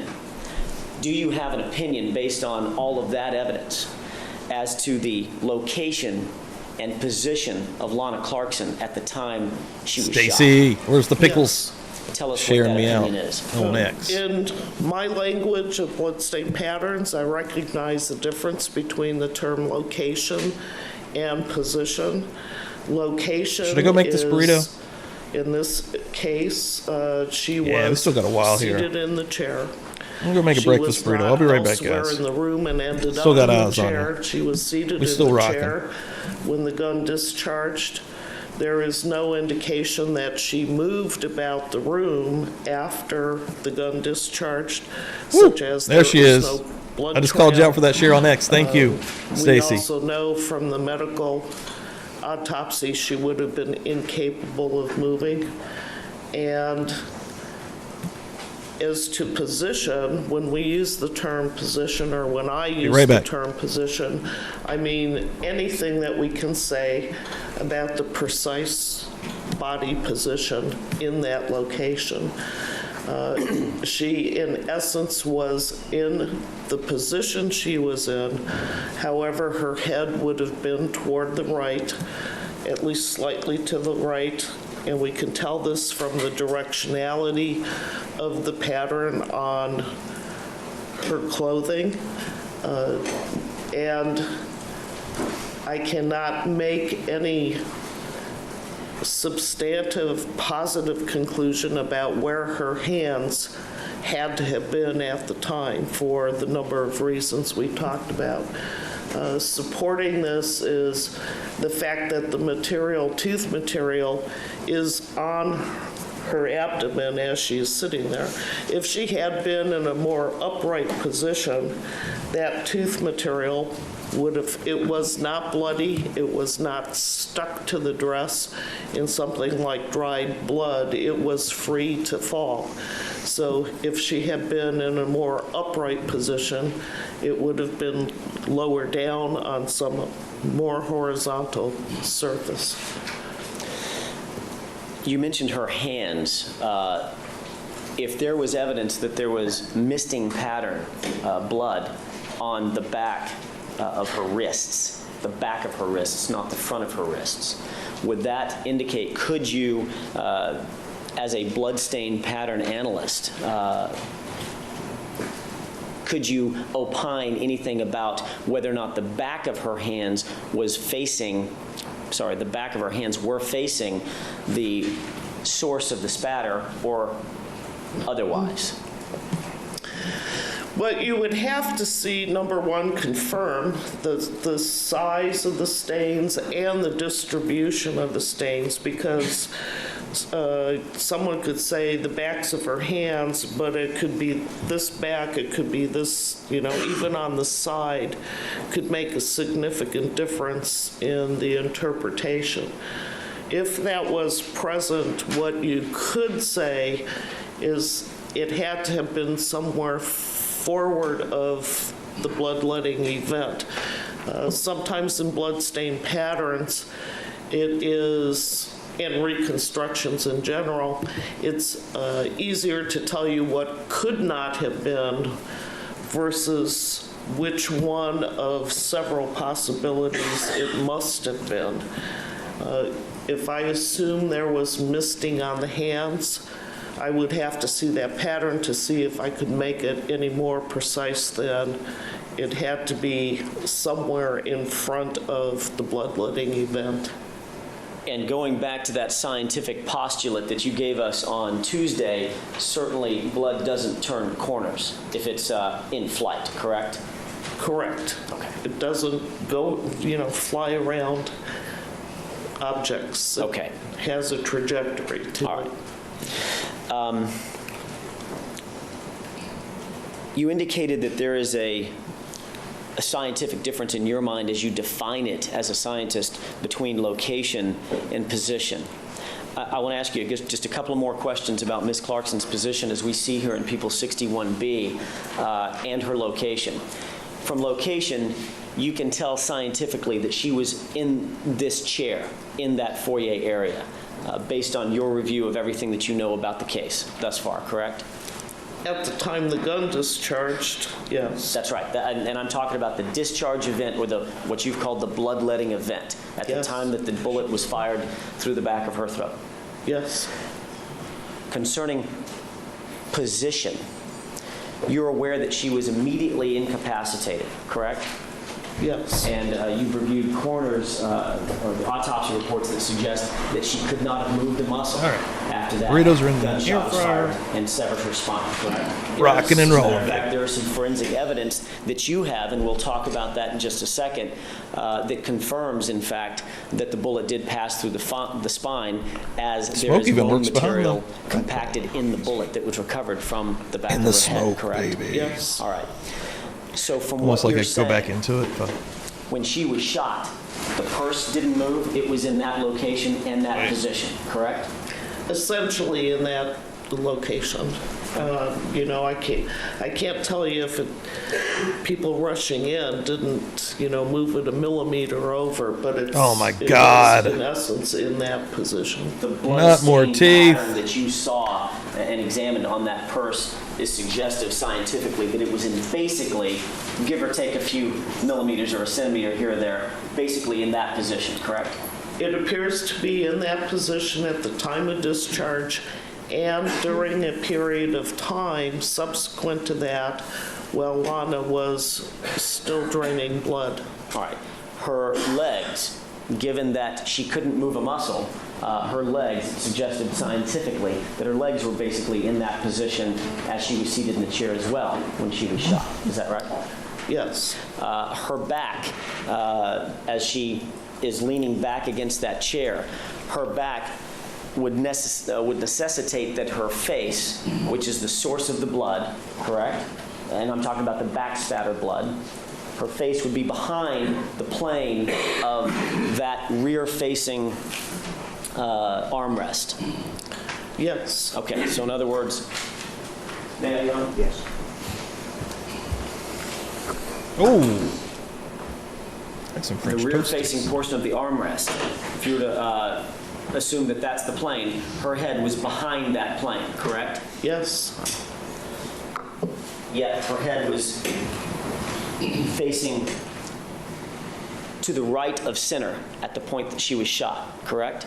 Yes. So the gun would have been just to the right of center at the point at which she was shot, understanding that the trajectory of the bullet was basically center point straight back, correct?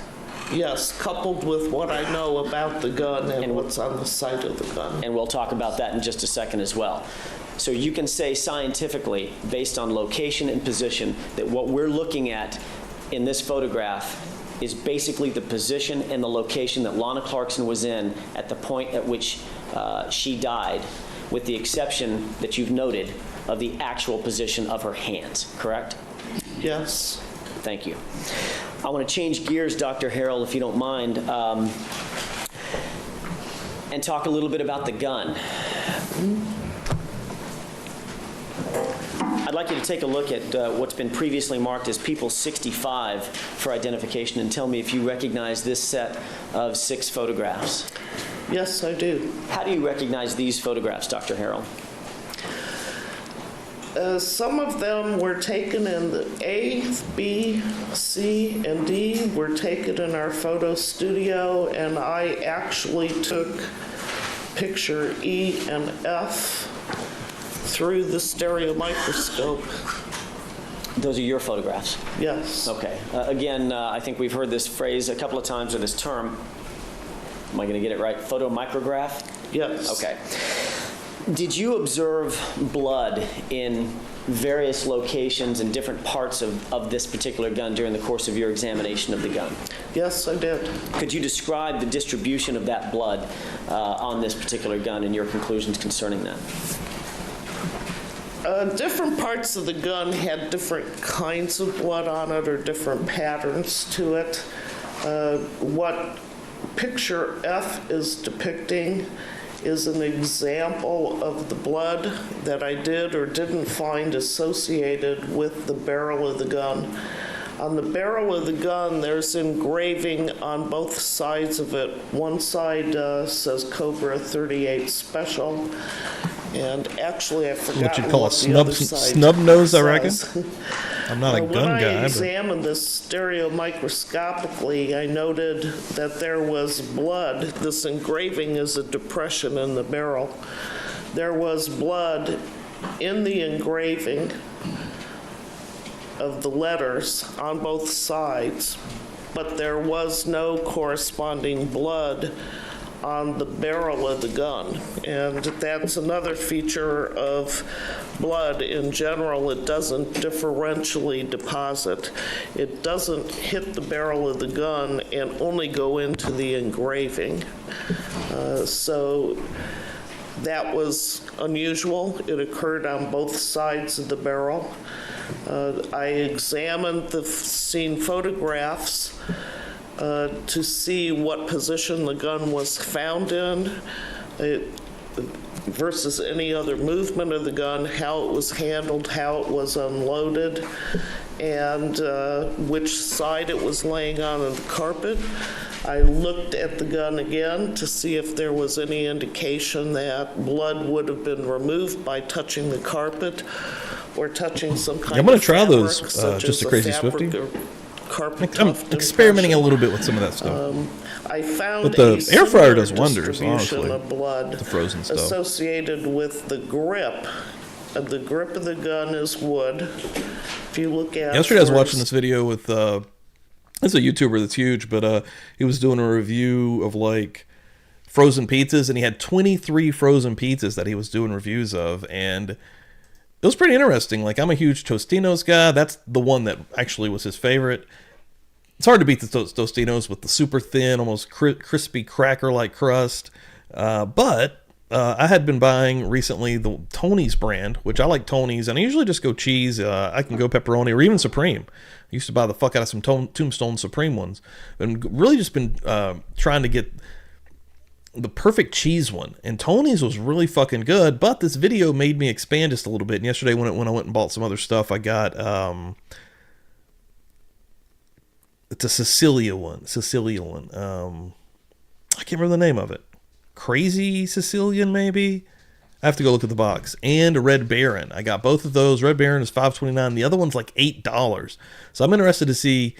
And in his reviews, Red Baron, the cheaper one, was a little bit better. So I'm looking for that crispy. It's got to be the perfect. It's thinner the better, honestly. So we're going to see how those do. I'm interested in it anyways. Example, let's go to photo D. And at the top where it attaches to the frame, there is what's called a medallion, and that occurs on both sides of the gun. And the medallion itself is recessed into the grip of the gun. And the medallion is shown from one side of the gun an E. And it's a Colt logo. It has the word Colt, and the animal, the letters, and the stippling, you see the little dot. Oh, I had it on 375, I think. It finished 5 minutes. Yeah. Dots are all raised, but still lower than the upper surface or grip of the gun. And almost. When you look We're at going to go check on that in a minute. Went through the first little 5 minutes there. And when you look at that microscopically, you can actually see blood in the recesses, but not on the upper surfaces of the medallion. And that was true on both sides of the gun. In addition to that, in Afton, get in here. Morning. The forward-facing side of the gun, if you look at photograph B, for example, at the end of the barrel, there is what's called a sight. And that sight... Yes, Screamin' Sicilian. That's it. So I got Screamin' Sicilian. I'm going to try that, which is a more expensive one. Like, I would never even normally buy it. When you can buy hot and ready from Little Caesars for $5 or $6, I don't know what we're doing with these prices, but I'm still going to give it a try because it got a pretty good review from the dude. But Red Baron was way higher, and the best one, Tostino's, is like $2, probably $3 now with all the inflation shit. But come on, no blood. And Tony's is like under $5 on the sides, no blood on the front, but the back. I'm going to try them out. I may even make a video of the two that I bought and compare them. Part of it. Be some members content. A bunch of new members in here today. 13 new members today. Wow. Thank you guys so much. It has serrations, and that had blood in it. Yet there was no blood anywhere on the outer surfaces of the rest of the barrel. I also noticed that what are called cylinder stop notches. When you look at the cylinder, and the best shot of that appears to be A. The cylinder has several kinds of recesses in it, and one of them occurs at this backward toward the trigger side, and it's actually a recess once the gun fires. It's a notch that's a mechanical mechanism for the cylinder to turn and then stop at the next proper position for firing. There was blood down in those recesses, small microscopic blood spatter.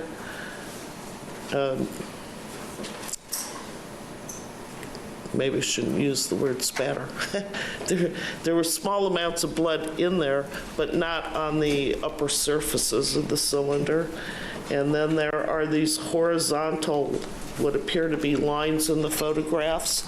They're actually depressions in the metal, and there was blood deposited in those recesses without corresponding blood on the upper surfaces of the barrel. I also noticed in parts of the gun, and the barrel in particular, there is what I call a hazy modeling. And if you look at photograph F, that kind of depicts it the best of these pictures. The best way for me to describe it to you is if you take a wet rag and you wipe stainless steel appliances or a window, and you get that hazy mottled appearance from the wetness there. That appeared along the barrel of the gun on both sides in those areas where there wasn't blood on the upper surfaces where you would expect it, given that there was blood in these recesses. Dr. Harrell, thank you for that. You've covered a lot of bases. I think there are a series of photographs that I could show you that enhance what you've just told the jurors, and maybe we could walk through those and you can explain what it is that we're looking at.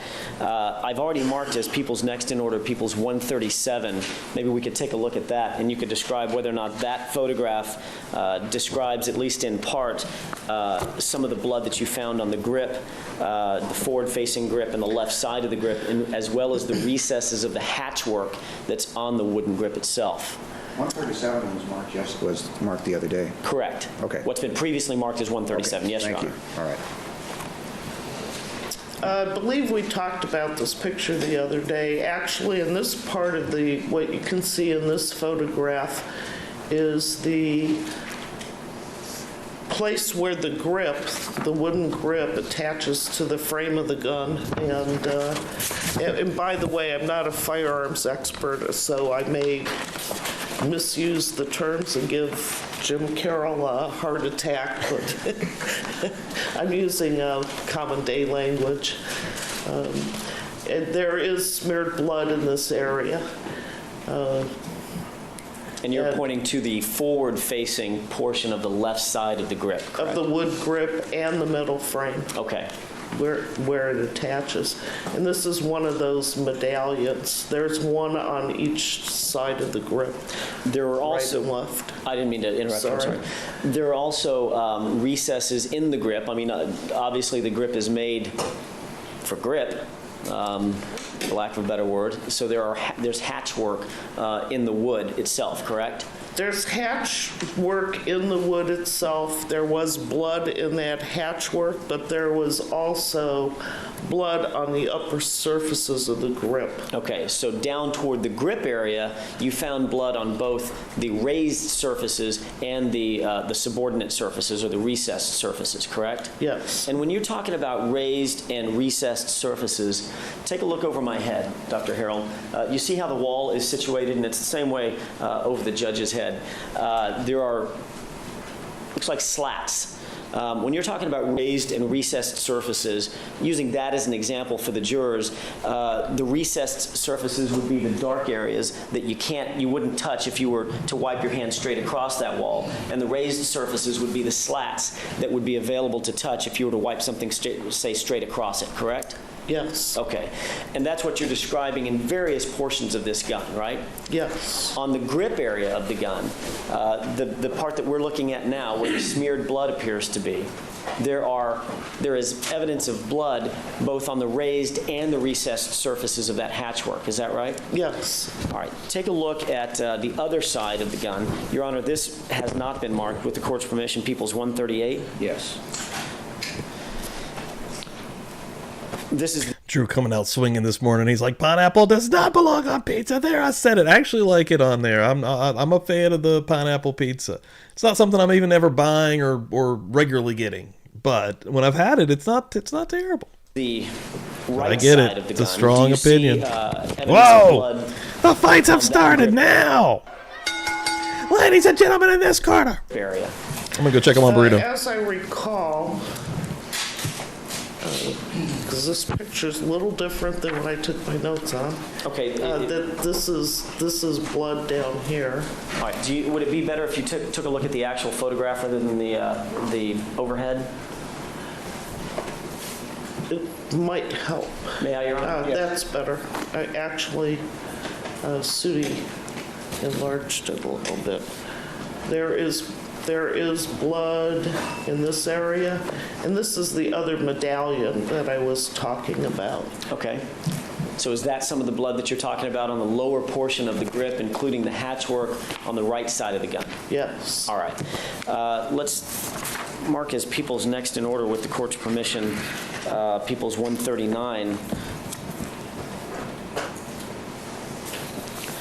This is just an enlargement of the forward-facing portion of the bottom of the grip, correct? Yes. All right. Do you see evidence of the smeared blood that you were describing for the jurors, both on Tuesday and this morning? Yeah, it's the same as the previous picture we looked at, just a little more face-on, direct orientation. All right. And here's smeared blood. It goes across the wood. It goes across the metal frame. All right, and we have a highlighted, Sudi, if you wouldn't mind, People's Next in Order 140 appears to be the same photograph in A. It bears 3 photographs. The same photograph in A as we've seen previously of basically predominantly the left side of the grip. Still waiting. And then, still going. Still frozen in the middle. Close-up photographs in B and C of that leading edge of the metal where the grip meets the frame of the gun, correct? Yes. And is that indicative of some of the smeared blood that you were talking about, or contact blood that you were talking about existing on the bottom portion of the grip? Yes. If you look at B, for example, this is blood staining here. Actually, to me, this is a pattern. Drew's playing both sides. Friction-rich skin, palm or finger, as a contact transfer, I guess you would call it. All right. However, in chemical processing, it did not result in any identifiable prints. Okay. I guess my question about these photographs that are being displayed for the jurors right now, are these photographs what you described as spatter? In other words, with the bloodletting event that you described happening, the single gunshot to the back of Ms. Clarkson's throat and the back spatter that did come back from that single gunshot, is this evidence of that particular back spatter, or has this blood been somehow moved after the bloodletting event? It is smeared blood. It is not spatter such as direct back spatter from the gunshot discharge. So if Miss Clarkson was, Now that's interesting. Moonfox Studios. I've had a burger with pineapple and Swiss cheese. Like a pineapple slice on there. Interesting. I don't know about that. I'd give it a shot. Don't get me wrong. She didn't make this pattern, correct? Correct. Take a look at what I'd like to have marked as People's Next in Order, People's 141. So marked. And this will, I think, help the jurors with the medallion that you earlier described. Is this a photograph or sub-photographs or micro photographs of the medallion in those areas that you described? Yes. B, C, and D are photomicrographs. Microphoto's a very tiny picture. That's how you remember to say it the other way around. A microphoto, right. Good point. Photomicrographs. All right. Taken by me to illustrate where the blood was or wasn't, and bearing in mind that this whole thing is recessed in the grip. And then in addition to that, there is, like on the upper surface of the Colt, never heard of that. No blood, but there's blood down in the recessed area that's even more recessed than the medallion. It indicates to me that there was in some way, some movement. The way I phrase it is there are places on the gun that indicate some of the blood has been moved and or removed. All right. Moved and immediately or after removed. he shot her, he started wiping the gun down could the with a bloody rag, and he's got blood over his hands, and he's starting to try to clean her up. Surfaces where you've talked about the engravings, at least for a moment, before he went and some of the talked to the driver. The recessed areas, including the flute, or the recessed areas of the cylinder, the stop notches, the recessed areas, and the raised areas of this medallion. Could that be a product of somebody wiping the gun off, or wiping the gun down, I should say? That is one possible mechanism. All right.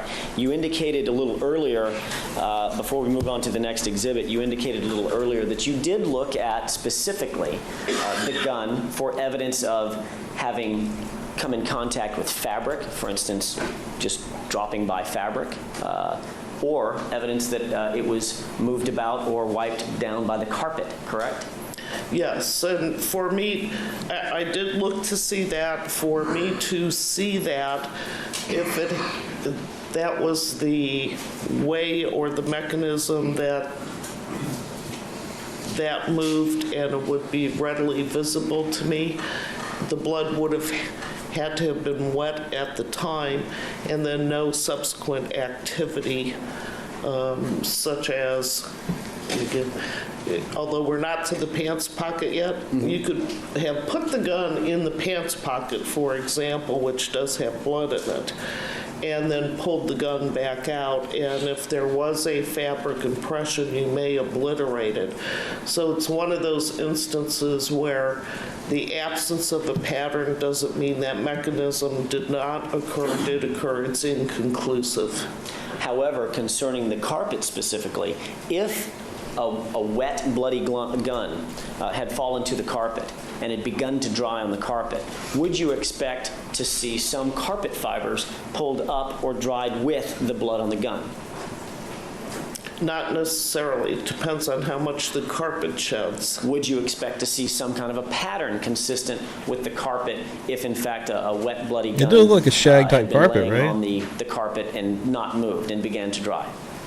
That's a possibility, but then it's one of those situations where if the pattern is there, you can draw a conclusion. If the pattern is not there, you cannot make a conclusion that that must have or did in fact happen. Did you see any pattern consistent with the gun laying on the carpet on this gun? No. You indicated that certain recesses appeared to have been appeared not to have blood on them, correct? I'm sorry, I said that wrong. Certain portions of the gun did not appear to have blood on them, and certain portions in the recesses did, correct? Yes. Now, the grip of the gun, where one might hold that gun naturally, had blood on both the recesses and the portions that were not recessed, correct? Yes. All right. Whereas the frame and the barrel in that area, including the sight, the top of the front of the barrel or the muzzle area of the barrel, the cylinder, including the raised areas of the cylinder, the raised areas of the stop notches, all were above that grip area, and they all appeared to have blood moved or removed from it, correct? Yes. On both sides, correct? Yes. As a matter of fact, it was both sides of the sight that had blood, that did not show evidence of blood, correct? Correct. Yet the front or the leading edge of the sight did have blood on it, correct? No. I'm sorry, the rear-facing ramp did have blood on it, Yes. correct? Yet the leading edge did not have blood on it. Yes. All right. Did that lead you to the conclusion concerning the sight itself that blood had been moved or removed on that sight area? In general, along the 2-inch barrel, it appears that the blood has been moved or removed because of that differential deposit of blood. All right. And again, we're talking about the sight area now. We're talking about both the left side of the sight and the right side of the sight, correct? Yes. All right. Let's move to the barrel. People's next in order, Your Honor. People's 142. 141. Your Honor, I may have gotten ahead of you. I think 141 was the medallion. Any napkins? Thank you. I'm sorry, I didn't get that, all right. Okay, People's 142 appears to be 4 photographs of different areas of the barrel, and let's talk about that for just a second. You saw recessed engravings on both sides of the barrel. You simply can't remember what the other side said, correct? Yeah, I can look it up, or... It doesn't matter. There's some writing on it. Yes. And you saw blood in the writing on both sides of the barrel. Yes. You saw no blood on the raised areas or the smooth areas of either side of the barrel, correct? Correct. And we're talking about the left side and the right side, correct? Yes. With regard to the cylinder,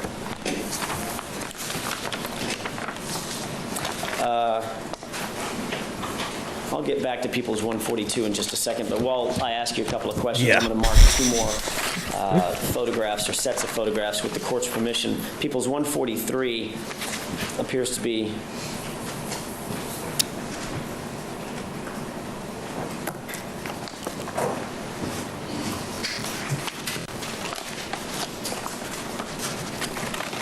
Here we go, a highlighted portion of that site. And of course, this is just photograph A is the gun in general. Photograph B is an enlargement of just the site in the rear ramp area. And we'll talk about the white material on the ramp in just a second. But what we were just discussing, that side, that broad side of the site on both the left and right is what you're talking about having no evidence of blood on it, correct? Not only the right and left side, but the forward-facing That arc. part of the site. Okay. Yes. And then we were moving on to, and this is where I wanted to get now, People's next in order, People's 144, is another photograph of the gun as well as photomicrographs of the stopnotch area. All right, those are, explain what the jurors are looking at in photographs B and C. We're pretty familiar with the gun itself. In photograph A, these cylinder stop notches occur at the rear toward the trigger, and they are oriented vertically relative to how this picture A is taken. Despite my photomicrographs that have got the pictures turned sideways. Sure. And you can see that under the stereo microscope, which is a device that allows you to look at an object with both eyes and see in 3 dimension with magnification, and I can range the magnification anywhere from 10 times to 63 times. When looking down into those depressions, there is blood down, and actually looking at these, there's some right there. Oops. In B, there is blood down in those depressions, So but not on the upper surface. I'm sorry, what we're looking at, Dr. Harold, is a concave. In other words, if you were to take a scoop and scoop out part of the metal, that's what we're looking at. It's actually recessed and concave in those photographs, correct? Correct. Okay. You saw blood in there in the stop notches, which is adjacent to the cylinder, or actually on the cylinder itself, correct? Correct. But not on the raised area of the cylinder, is that right? Correct. Did you see that on both the left and right side of the gun? Yes. All right. So if I'm hearing you correctly, Dr. Harold, on both the raised and the recessed portions of the gun, left and right, you saw evidence that blood had been moved or removed from the raised portions of the gun. Correct. And not moved or removed from the recessed portions of the gun, where one might have to take a Q-tip or something and dig around into the recesses. Is that right? Yes. All right. You saw photographs of the gun as it lay on the carpet, correct? Yes. Give me just a second, Dr. Harold.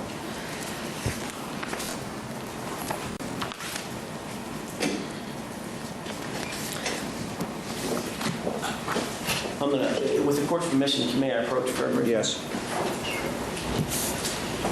Instead of having to go back to, do you see that photograph? Yeah. Can you see which side the gun is laying on? And I'm showing the witness exhibit People's 29B, as in boy.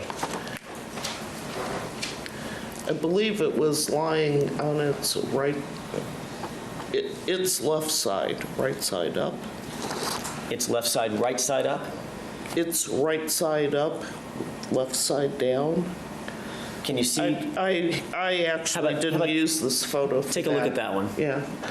Yeah, it's right side down, left side up. Okay, so the orientation of the gun as it's photographed here is right side is sitting on the carpet, left side is up, correct? Yes. Yet you saw evidence that blood had been moved and or removed on the left side, the side not touching the carpet, correct? Yes, it was important in my evaluation to examine all sides of the gun because one naturally would think if it is lying on the carpet on one side, that could account for the movement. But it appeared to me that this movement of the blood or removement of the blood was on at least 3 of the orientation surfaces. So its position, its static position currently on the carpet would not account for movement on the other 2 surfaces. If I use this book for an example, what you're talking about, what are the surfaces that you're talking about? Well, let's use the gun first before I get to an example with the book. What are the 3 surfaces of the gun? What sides? Right. If you think about the gun as if you were holding it. Yes, ma'am. Right side of the gun, left side of the gun, top side of the gun. All right, including the sight area, correct? Yeah. All right. So going back to this example, if this book was an example of an item laying on the floor, for instance, you saw blood that had been moved or removed on 3 sides of that book, all right?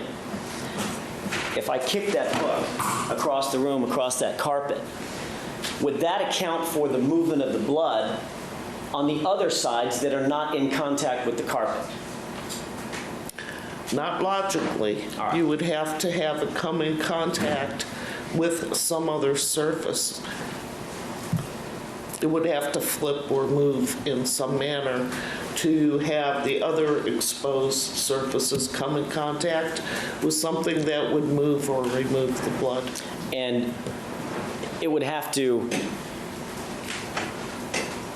be pretty substantial contact with these other surfaces, wouldn't it? I don't know what you mean by substantial. All right. Yeah.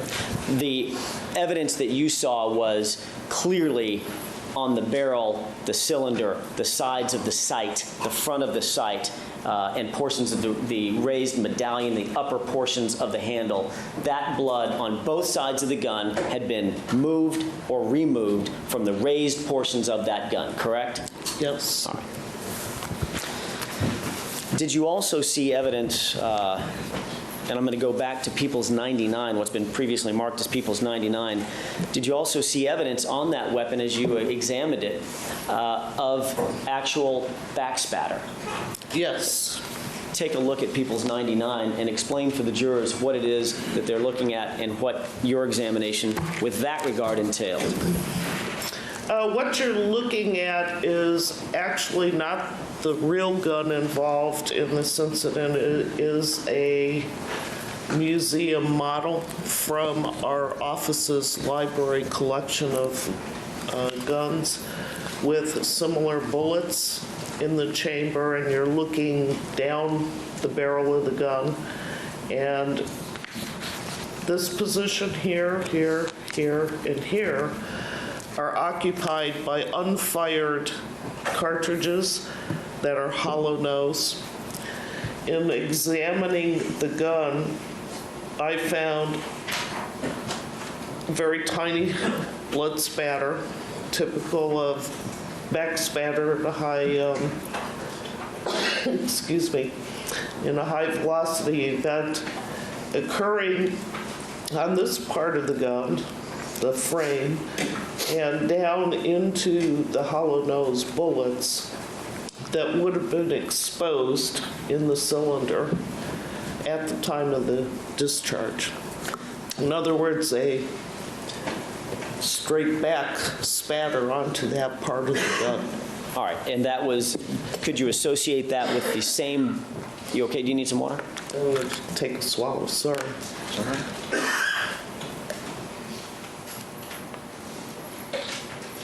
Sorry. That's okay. Did you associate that, Dr. Harold, from the same bloodletting event, if you will, as the back spatter that you recognized on Ms. Clarkson's dress and the chair? Yes, it is from the discharge of the weapon. All right. It's very tiny. Okay. Yes. Is it that same mist-like spatter that you've described for these jurors before? Yes. All right. Take a look at what's been previously marked as People's 66. The jurors have seen this photograph a couple of different times. You're talking about, and this is actually the actual Colt Cobra and the 5 cartridges and 1 expended cartridge that was removed from the gun, correct? Yes. And what you're talking about seeing, where you're talking about seeing blood, was in which of those cartridges? I found back spatter, very tiny spatter, in the nose of 4 out of 5 of the unfired cartridges. All right. And going back to People's 99, give us just a second, Dr. Harrell. How many exposed hollow point bullets do you see in that exemplar of this Colt Cobra? 4. Thank you.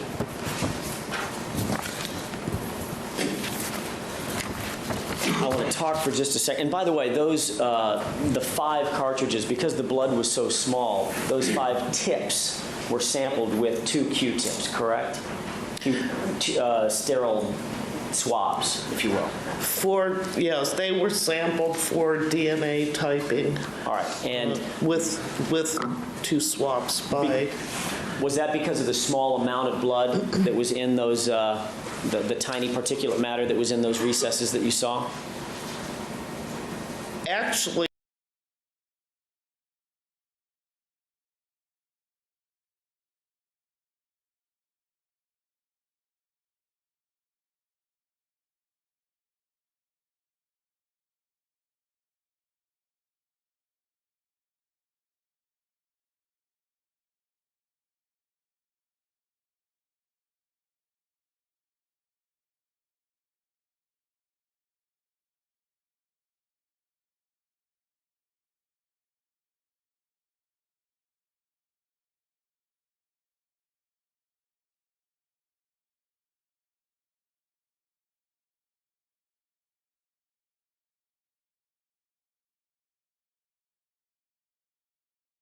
Sorry about that. I muted so you guys couldn't hear me eating. But is this the lady? Is this the lady, Pammy?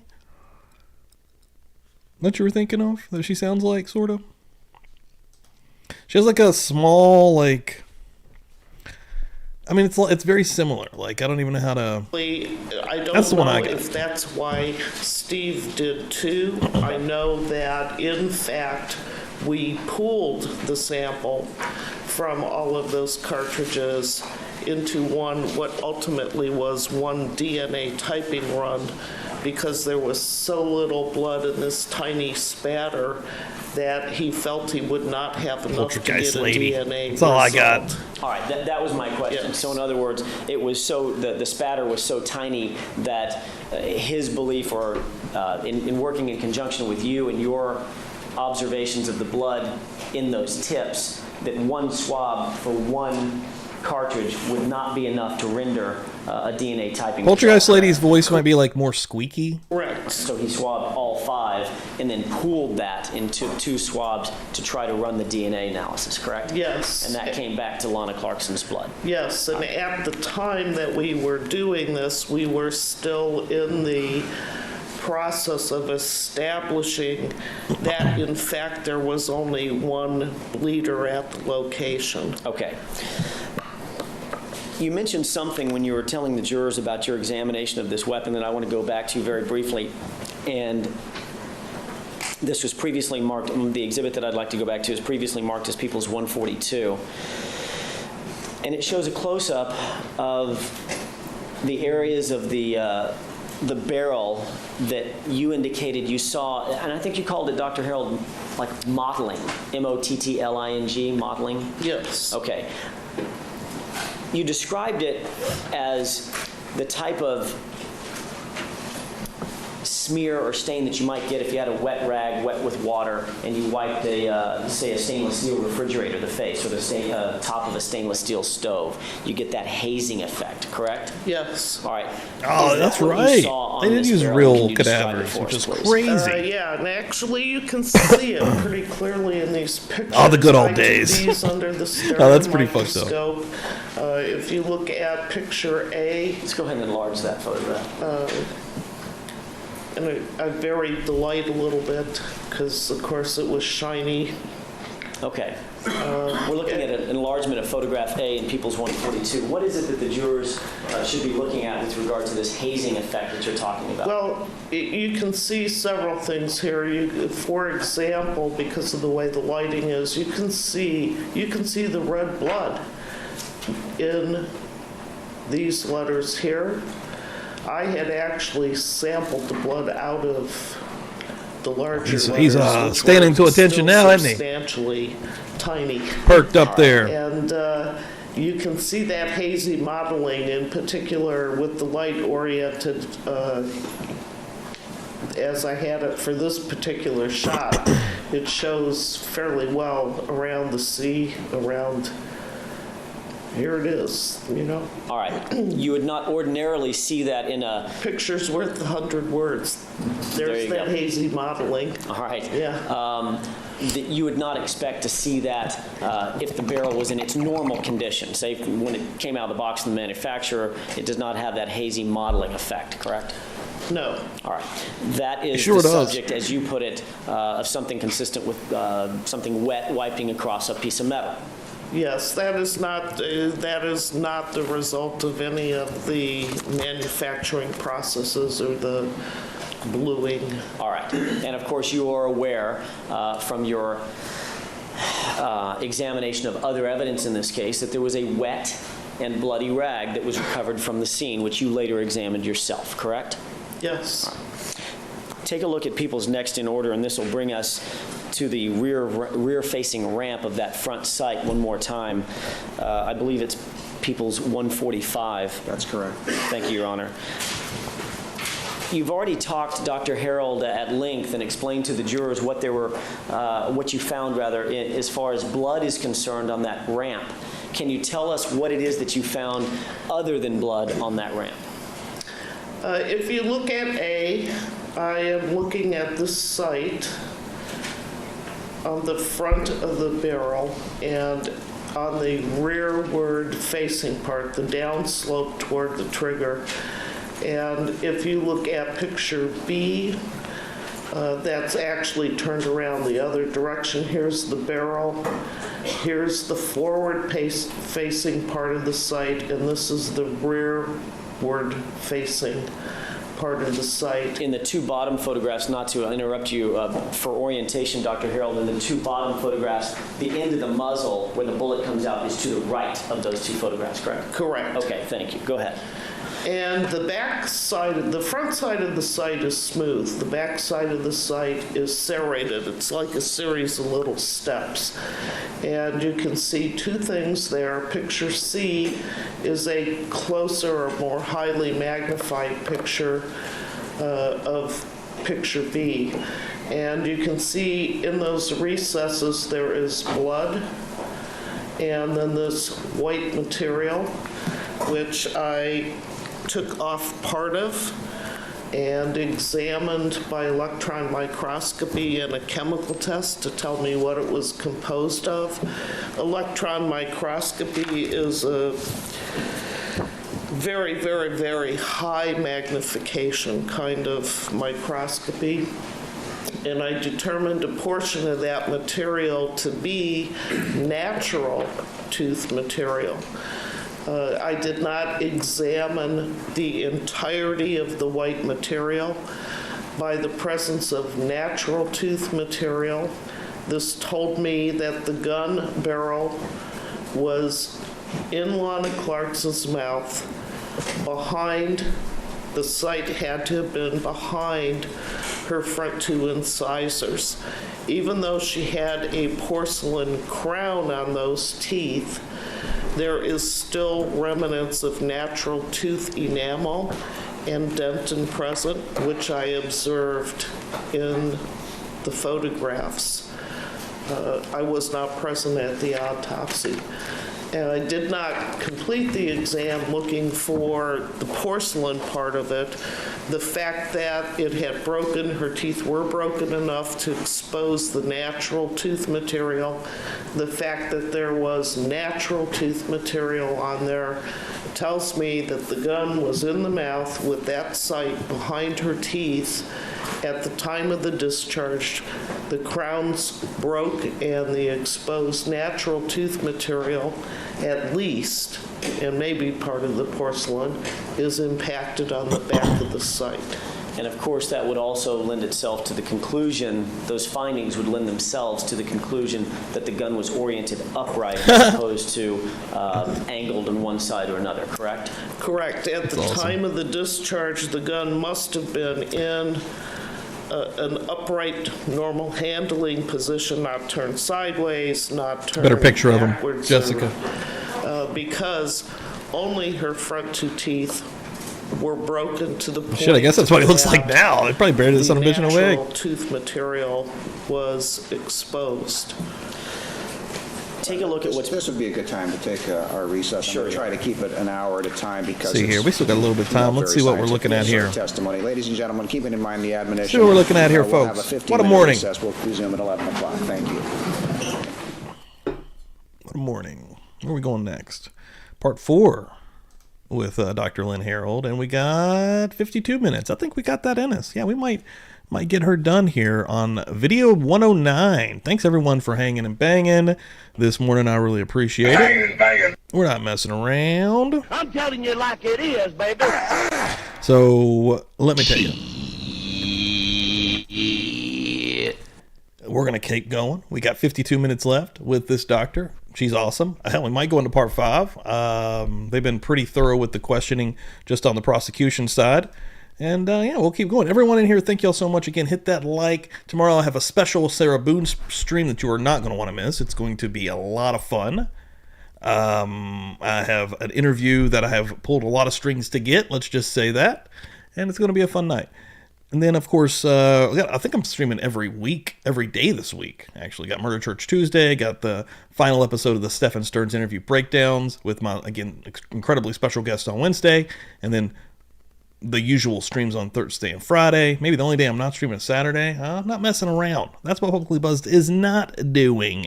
Not sure if you're aware of it. Respect my house. Huh? Hold up. Hold up. Hold up.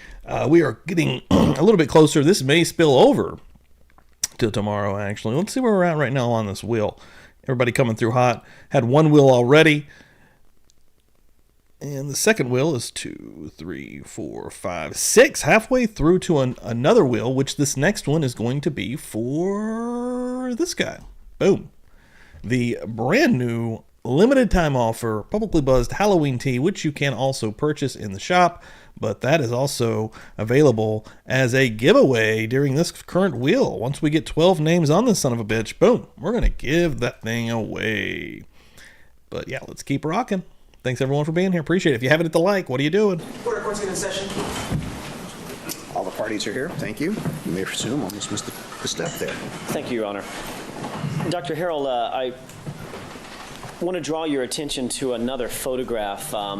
You indicated a little bit earlier in your testimony that you scientifically confirmed what the coroner's office indicated to you, which was the bullet that killed Lana Clarkson actually severed her spine. Did you in fact look at that bullet or the portion of the bullet that you received in an effort to determine what, if anything, what forensic value that bullet may have? Yes. Take a look at... Yeah, I'm coming in hot after the return, but People's 146. Yeah, I definitely hear that. Appears to be a photomicrograph of an expended bullet recovered by the coroner's office. Did you take this photograph, Dr. Harold? Yes, I did. And what is it that the jurors are looking at? It is a piece of lead recovered from the body of Lana Clarkson. I had several pieces. The lead from the bullet was broken up, and I was examining them at that time to look for any materials that would help us reconstruct what happened in this incident. I started out looking actually for broken fingernail material and for tooth material to help determine whether the gun was in or outside of the mouth. And you can see right here a piece of white material embedded in the lead. And as Kaylin, welcome in here. And Jay coming in, kicking in the door and gifting out a membership. He literally just popped through, boom, kicked that son of a bitch wide open, passed out a membership, and Julie Morin picked that thing up. Hell yeah. Thank you, Jay. Appreciate it, dude. Hope you're doing good. Hope you're having a good weekend, brother. Welcome to the party, pal. And all new members, please go. We have like 14 or 15 new members today. Go and check out the video section. There are some exclusive videos and a brand new one in there that you're not going to want to miss. It's a fun one. Hell yeah. Everyone walking in right now. Appreciate it, guys. Thank you so much. Jay's in the house. All of those items, which I examined microscopically, were in fact bone, compact bone of the type that you would expect to be embedded in the lead based on the path of the bullet through Lana's body. All right, and the bone that, of course, according to the coroner's office, the bone that the bullet came in contact with and ultimately transected or severed was Lana Clarkson's spinal cord. Yes. I'm sorry, her spine. The vertebrae. Thank you. Yes. You've indicated that you reviewed the gun or examined the gun in great detail. You examined the ammunition in great detail. You looked at the pattern of blood that was moved or removed from portions of the portions of the exposed area of the gun, as well as blood that you found in the recesses that was not able to be removed. You examined tooth material from the crime scene and photographs of tooth material as it existed at the crime Jay scene, getting us both one on close. the stairway and in front of the Jay stairway. has a lot of luck on the And of wheels course, that too. one single piece of He's tooth won a material shirt. or crown material that was recovered from Miss Clarkson's torso. Based upon all of that examination, were you able to make a determination? And I think you've basically told us this. A forensic scientific determination or reconstruction of exactly where the gun was in relation to Miss Clarkson when the fatal shot was fired. Yes. Is that your opinion about it being behind her teeth, the front incisors, in her mouth, from a straight front to back basic orientation and upright? Yes. And the recoil of the gun, and you're familiar with some muzzle flip and recoil of guns, correct? Yes. You've fired guns in the past? Yes. During the course of your job, yes? Actually, not during the course of my job. I was learning how to shoot a gun. Via my husband and hunting. All right. Yes. Have you fired handguns before? Yes, I've fired 6-inch revolvers. All right, and you're familiar with the recoil that's subject to a normal human being's hand during the Jersey Jen, thank you so much for hanging out this morning. Appreciate it. Yes. Have a great day. The tooth material that you saw at the crime scene on the stairs and in front of the stairs was consistent with being knocked out of Lana Clarkson's mouth based on the recoil or the muzzle flip that you would expect from a .38 caliber revolver, correct? Yes, that could have been a primary transfer mechanism of those items. All right, they had enough mass to have flown across the room. Yes. All right. Once again, I'm going to change gears a little bit. We've gone through 2 of the 3 questions. Where was Lana Clarkson at the time she was killed? What was her location and position? What was the location and position of the weapon? I want to ask you a few questions about Philip Spector's clothing now. Did you receive in evidence, Dr. Harold, a certain black shirt, a pair of black pants, and ultimately a white jacket, the white jacket being labeled for you, item 19? Yes. Let's talk about those one at a time very briefly. First of all, the black shirt. I'd like to mark as People's Next in order a document bearing 4 photographs, People's 147. Somewhere.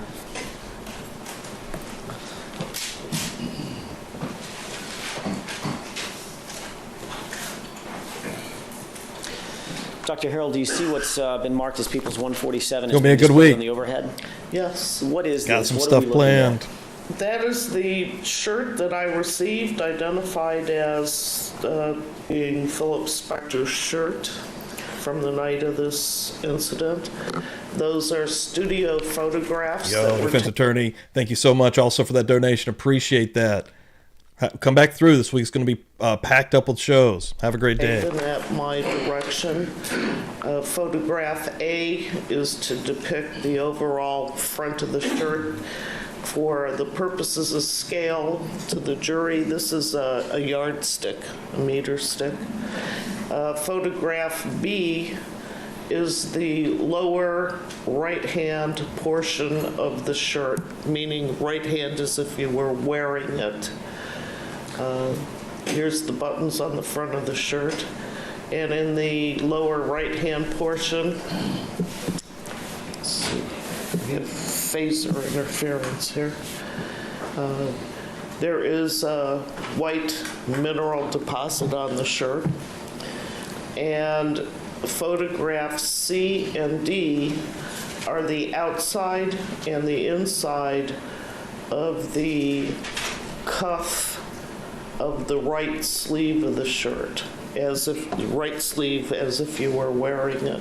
So that cuff has been unbuttoned and photographed both inside and outside, correct? Correct. And facing up in the picture, that's the end of the sleeve.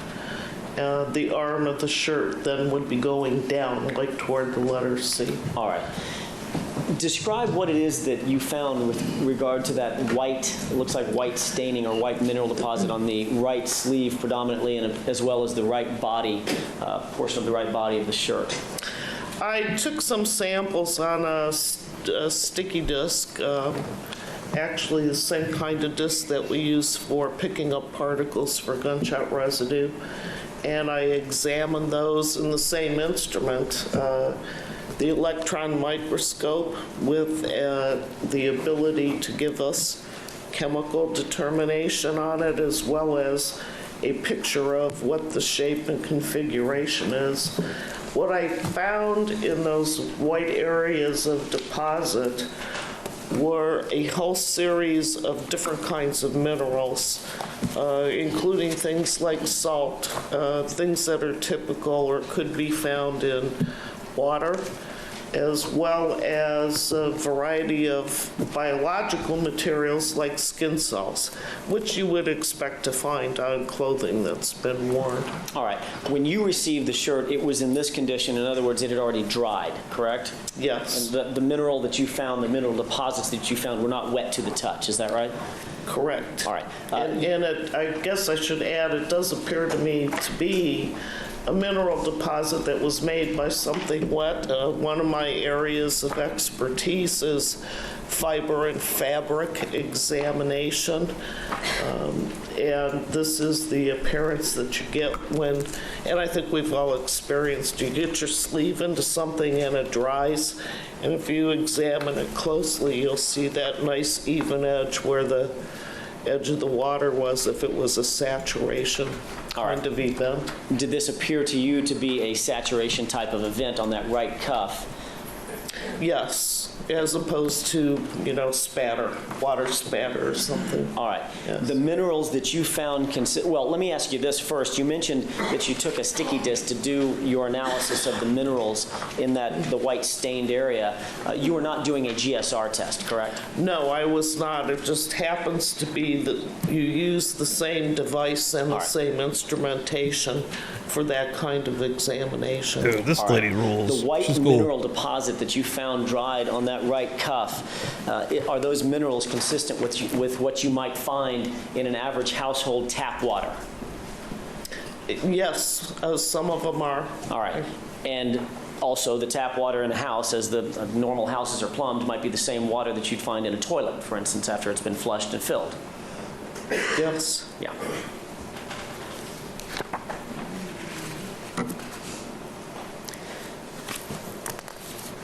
People's next in, I'm sorry, this has previously been marked, Your Honor, People's 109. Take a look at People's 109 and tell me if you recognize what's depicted in those two photographs. Yes. What is it that we're looking at? Those are the clothing items they are a pair of black pants that I received as belonging to Mr. Spector. And they are studio pictures. Again, that's a yardstick or meter stick in the pictures. Right there's the yardstick. Photograph A, you're seeing. I think it's funny I can break out of my square. In the normal wearing position. Just gonna and in photograph B, the pants have been turned inside out. Was there a reason that you were interested in the inside out portion of the pants or the pockets? Yes. I'm restricted by this. I'm restricted by the square. For the clothing items, I examined them for the presence of blood.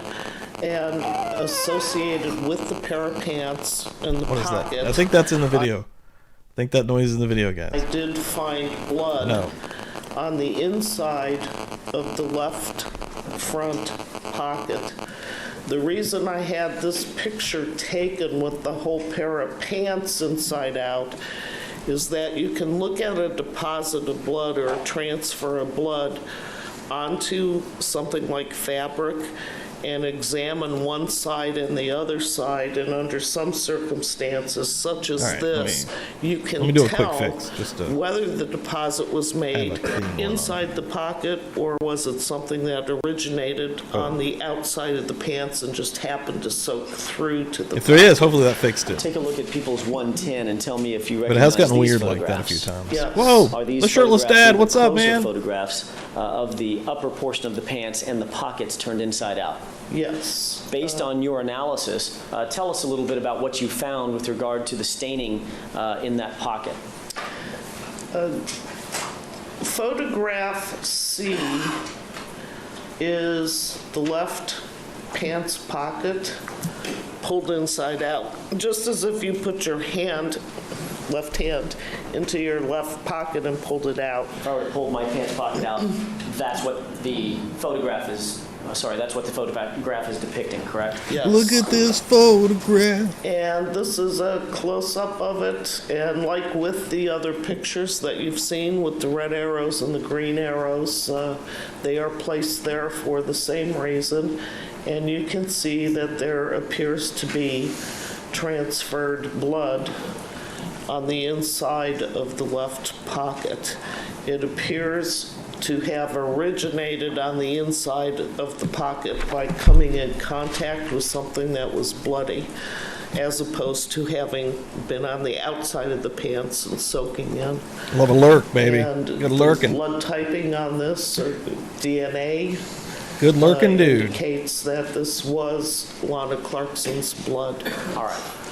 When you talk about that, being able to determine where the blood originated, do you mean if, for instance, this cart had blood on it, and I leaned against this cart, that might be a mechanism for me to transfer blood onto the outside of my pants and then soak through to the inside pocket area, correct? Yes. And maybe because my suit is dark, you might not see the blood on the outside fabric very readily, but if my pants pocket happened to be made out of a white fabric, be more readily available to the human eye, correct? Correct. You're telling us that's not what happened in this case, correct? Correct. What did happen? Something bloody came in contact with the inside of the left front pants pocket. Mr. Spector, I'm sorry, go ahead. I can tell that because on the inside of the pocket, for example, you have a stain that's this size, and that's why I had turned the whole pair of pants inside out. So I was looking at the other side of the pocket, and the stain is either absent or smaller in size on the outside. This tells you it's actually going through the fabric from the inside of the pocket toward the outside. So something bloody was put into Mr. Spector's left front pants pocket, correct? Yes.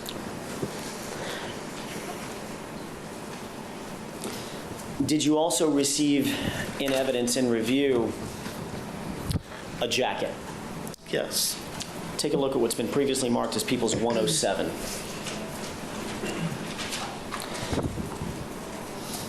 Now, before I ask you any specific questions about People's 107, you told us a little bit on Tuesday about your experience and training with regard to blood stain pattern analysis. You explained a little bit and gave us some foundational terminology concerning blood staining, what blood stain patterns mean, how they can be interpreted to a certain degree, the difference between low, medium, and high velocity blood spatter, the difference between forward and back spatter. All right. I stopped you during the course of your qualifications because I wanted the jurors to hear more closely in time what some of your other qualifications are with regard to blood stain pattern analysis and forensic sciences in general. Do you also have experience in the field of criminalistics that you didn't go into? I stopped you before I let you get into all of it. Yes. All right. Tell me a little bit about any memberships and or associations that you have experience with? I am a member of a couple of professional organizations. One of them is the California Association of Criminalists. Another is the International Association of Bloodstain Pattern Analysts. Those are two professional organizations that hold routine seminars, provide for training or continuing education programs, and they both publish newsletters or peer-reviewed journals. I am active in what we call CAC for short, more active in CAC than I am in attending seminars at the international meeting of bloodstain pattern analysts. I've made presentations at CAC on a variety of topics, including recognition and identification of body tissues at the microscopic level, which is known as the science of histology. Actually, one year they give out an award for best paper presentation, and one year I tied for first place with myself because I gave two papers. Wow, she tied first place with herself. That's how smart this lady is. What the fuck? That's got to be And a I think first. that's the only time that's ever happened. I've heard a lot of qualifications. I've never heard that one. All right. And they happen to be papers on body tissue identification, which is why it's relevant rules. I'm also a member of He's just staring at her. group that is internationally represented and sponsored, funded by the FBI, known as the Scientific Working Group for Materials Examination.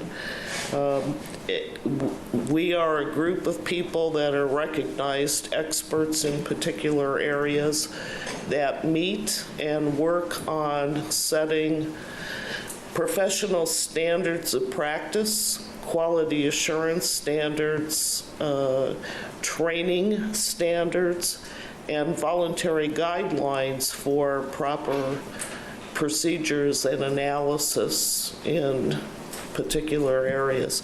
Now, my area of, as you know, trace can be any kind, hundreds of different kinds of evidence. I am in the group that is doing that for fiber, hair, paint, adhesive tapes, that kind of thing.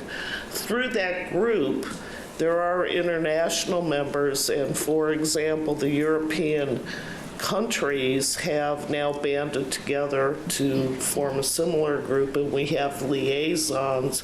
So in essence, belonging to organizations like that allows me to interact with people from all over the world that are doing similar things, to know what their standards of practice are and what variations and techniques can be used, or different tricks of the trade, as we call them.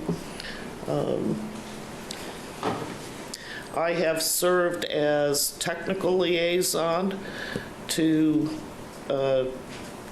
actually the Jet Propulsion Laboratory, where we've been looking for technology transfer between aerospace industries and their scientific instruments and things that could be applied in forensic science.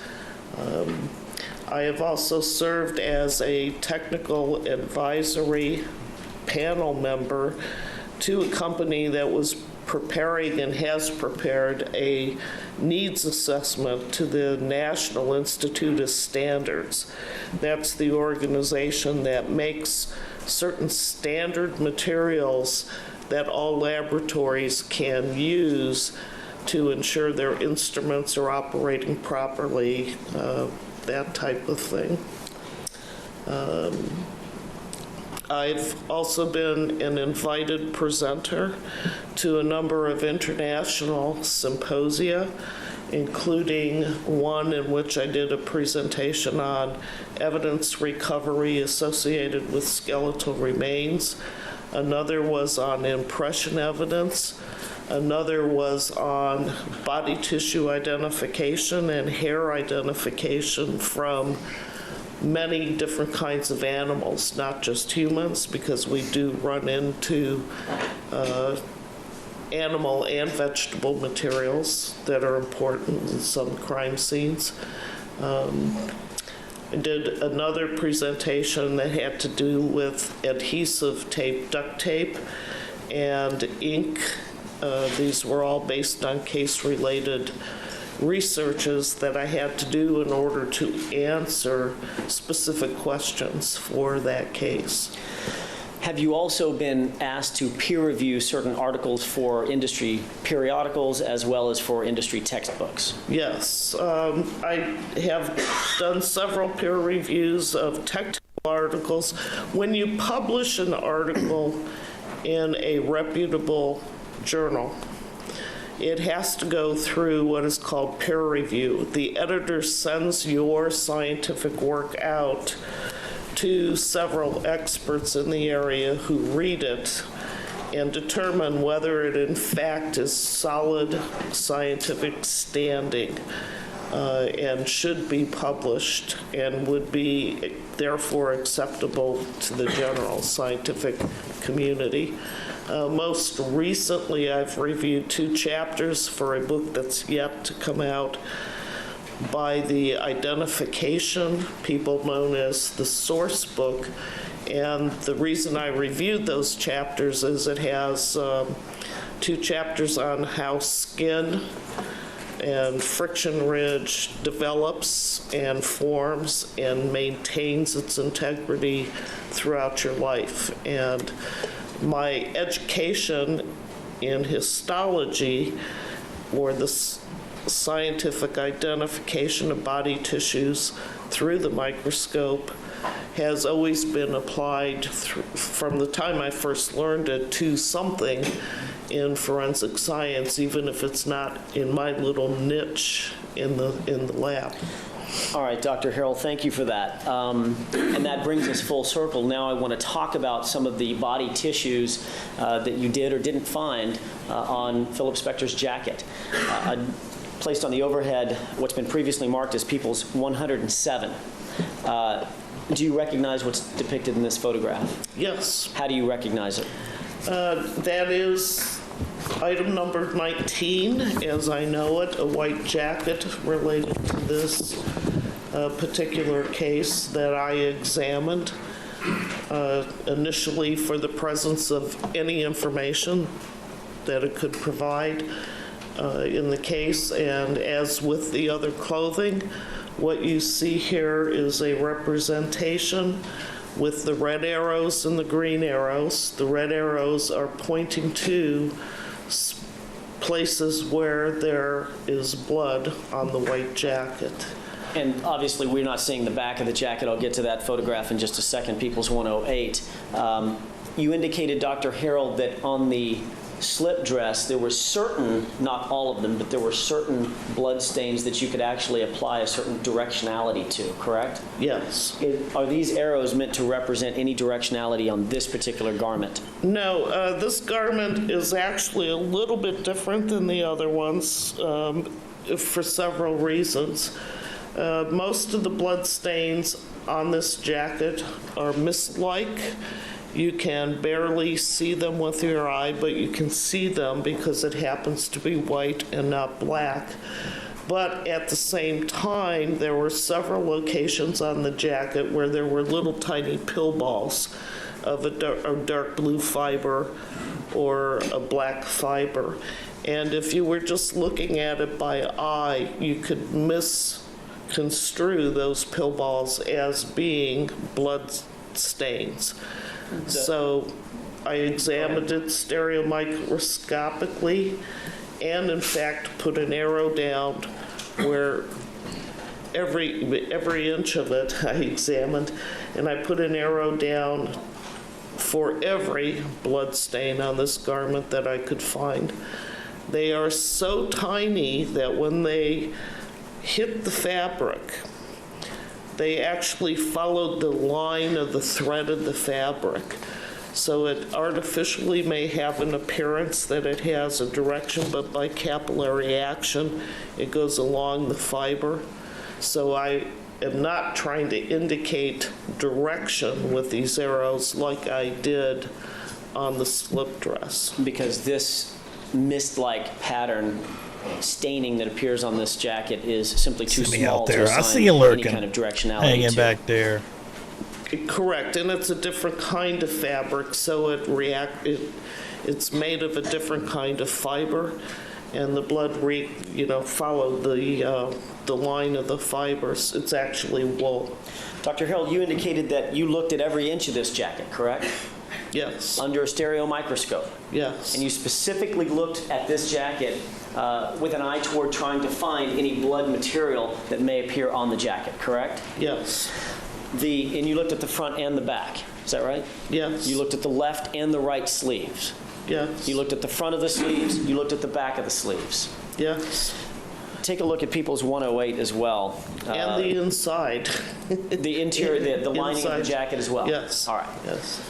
Yo, Jerry, get in here. There are a couple Happy of Sunday. arrows, and the green ones tend to wash out here, but there are a couple of arrows on the back of the sleeves as well, specifically looking at the left cuff on the back or inside leading edge of that left cuff, as well as some staining on the back of the right sleeve as well, correct? Yes. All right.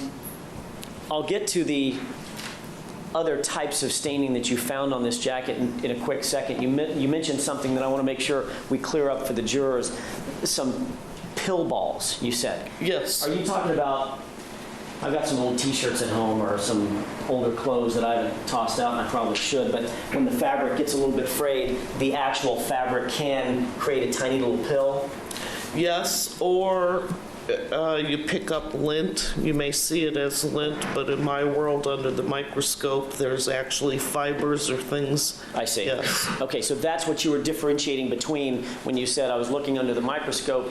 By the naked eye, there were tiny little dark particles that could be mistaken for blood. You did not mistake any of those for blood. You, in fact, confirmed every place that there's an arrow on the front and the back of this jacket was substantiated by you under a stereo microscope to be blood. Yes. All right. And we'll talk about that different type of blood that you found on the jacket now. Take a look at the next photograph. If I could have this marked as People's 148. What are the two types, or what were the types of different blood that you found on the jacket? And when I say types, I'm not talking about who it belonged to. In your world, the scientific forensic world, what were the types of blood that you found on this jacket? There was spattered blood, and there was transferred blood. You've told us a little bit about what spattered blood is. Actually, you've told us a lot about what spattered blood is between Tuesday and today. It's been a minute now. She's been up what here. What is transferred blood? Transferred blood is the result of either a bloody object coming in contact with something that wasn't bloody and transferring it to the unbloody surface, or the reverse being true. All right. A non-bloody object coming in contact with something that was bloody and a transfer. People's 149, with the court's permission, is an additional photograph. So is it possible to put 148 and 149 side by side? This is 140. I'm sorry, that's still 148. Ms. Sahab will have 149 up in just a second. There's 149 with the court's permission. Dr. Harold, do you recognize the two photographs, the top being 148 and the bottom being 149? Yes. What is it that the jurors are looking at in these two photographs? What you're looking at is the front of the jacket. Just below, there's one button on the front that closes the right and the left side. And just below that button, there is transferred blood. If you look at, is that picture B in the bottom? It's actually not. It's picture 149. This is 149? That's correct, Dr. Hill. In looking at 149, actually, this is a ruler that we put in, a metric ruler in the laboratory, but right here next to the ruler, that is the pocket of the jacket. It's a slit-like pocket. And Here, the lapel part has been opened up, so you're actually seeing the lining or inside of the jacket on the left side of the picture. There is, on the inside of that portion of the bodice of the jacket, transferred blood at the location where pointed by the green arrow. Okay. Blood.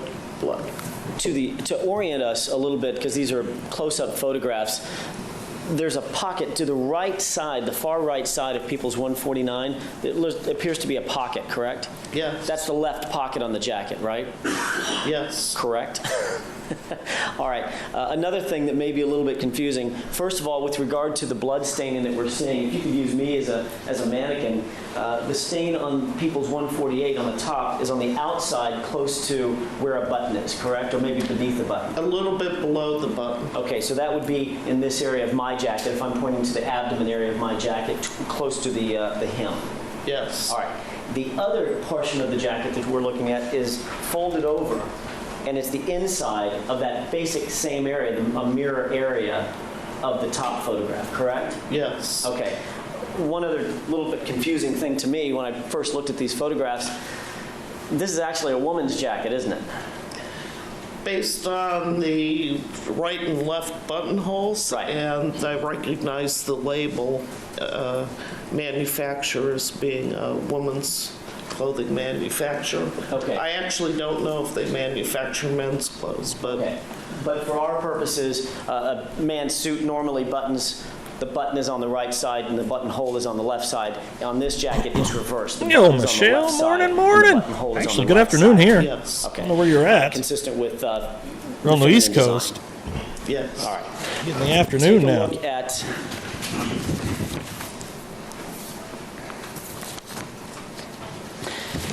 you've mentioned, by the way, this sort of, you've answered the question, but those two transfer stains that you saw close to the button, were they about the size of fingers, tips of fingers, somewhere around that size? Yes. All right.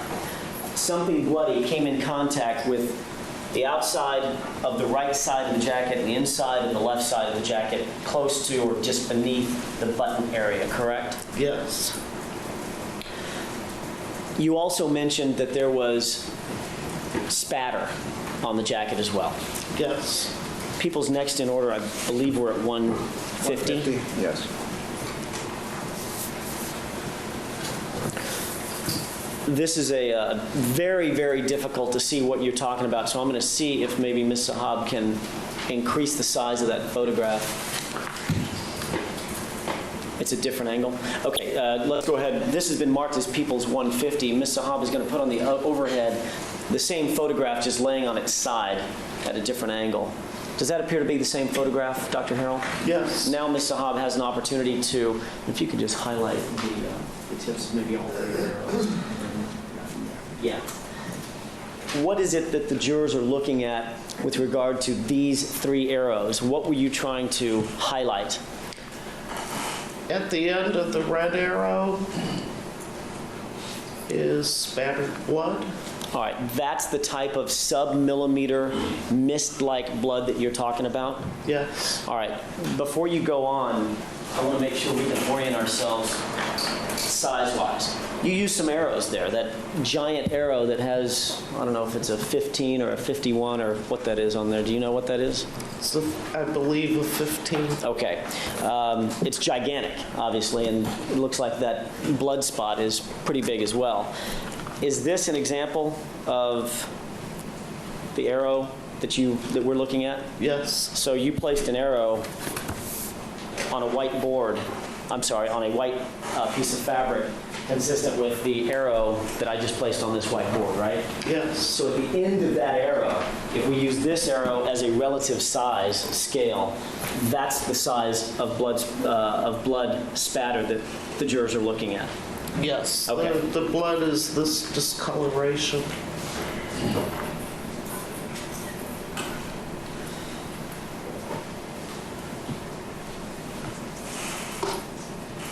What's this? Let's go back, Sudi, to the full picture. What's the significance of the blood spatter that you found on the front left? And this is the front left sort of lapel area or bodice area of the jacket. All of the spatter that appears on the left front side is what I described as mist-like. It is less sub-millimeter size. It is typical of high-velocity back spatter that is found not only in experimental setups, but has been found in other locations, such as on Lana's dress and in the nose of the bullets in the gun. Take a look while you're describing that at people's next in order 151, Your Honor. I think this is an additional photograph that may give you some talking points. Are these also indicative that the small stains that you can't even see on this photograph, the stains that are being highlighted by those red arrows and being photographed in people's 151, are they also high velocity back spatter? Yes.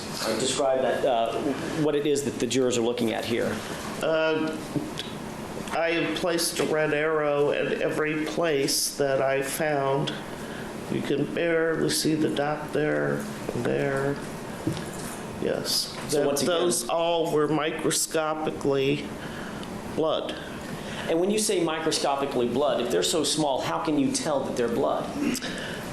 Once again, I was using my microscope that allows me to magnify up to 63 times.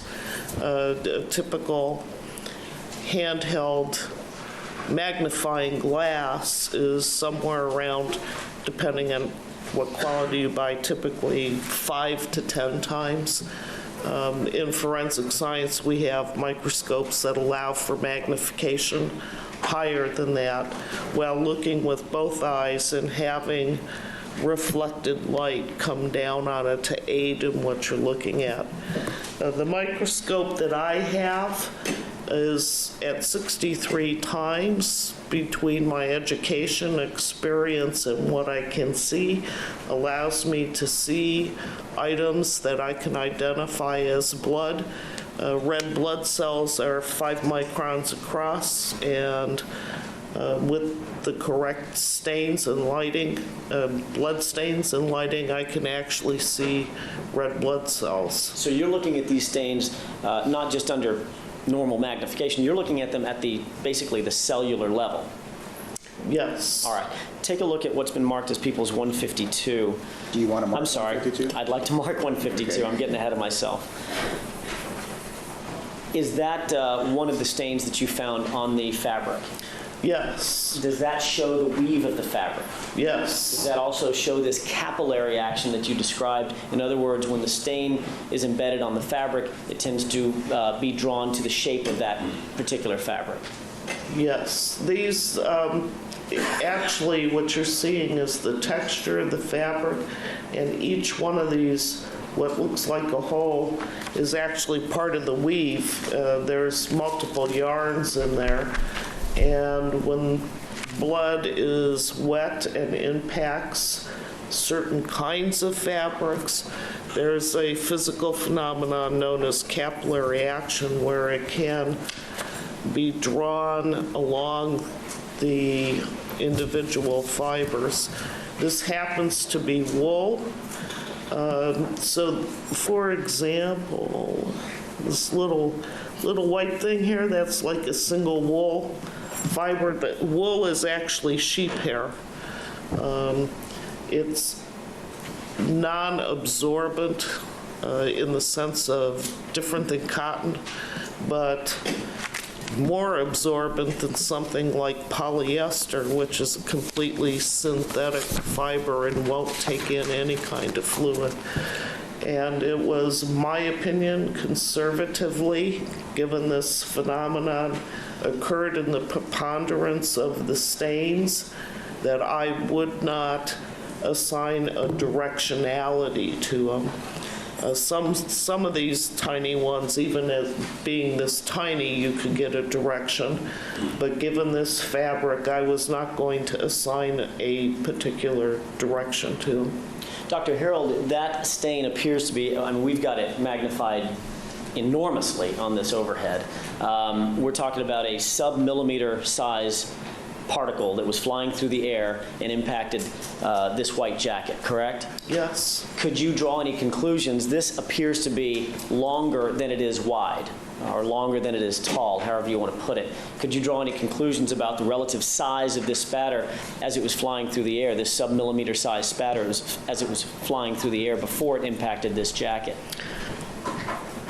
Well, blood doesn't fly through the air in the elongated form. It's in a more rounded form. So when it impacted, it acquired this elongated form.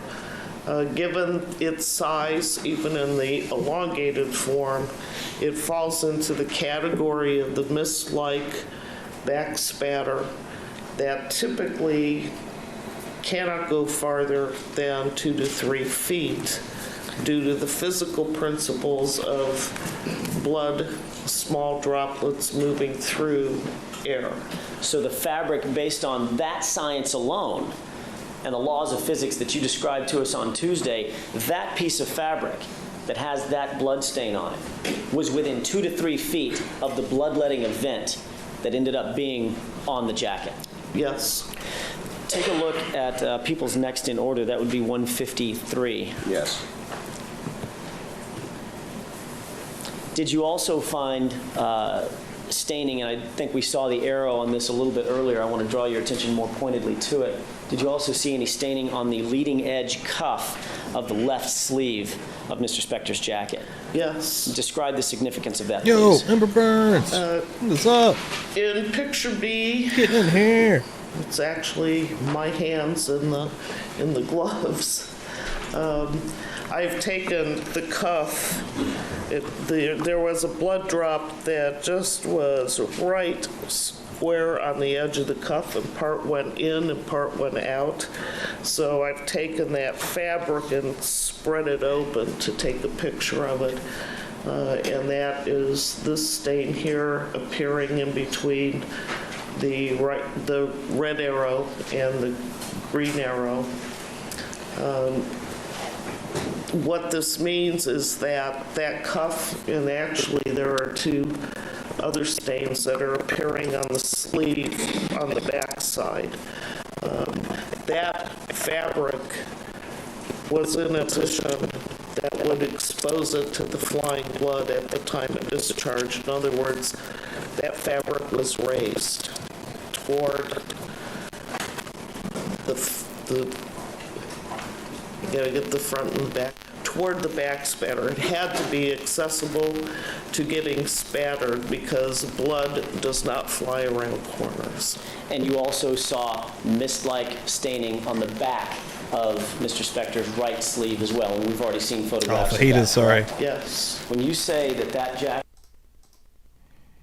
had to be within Almost. 2 to We 3 almost feet, made it. based on the laws of Should physics fix that it we right there. are talking about thus far, within 2 to 3 feet of the blood spattering event, or the bloodletting event, you understand that, according to all the forensic evidence, there was only one bloodletting event with high energy, correct? Yes. And that was the gunshot wound, correct? Yes. So according to the laws of physics alone, not taking anything else into consideration, I'll ask you about that in a second, Mr. Spector's jacket had to be within about 2 to 3 feet of that bloodletting event. In other words, 2 to 3 feet of Miss Clarkson's face, correct? Yes.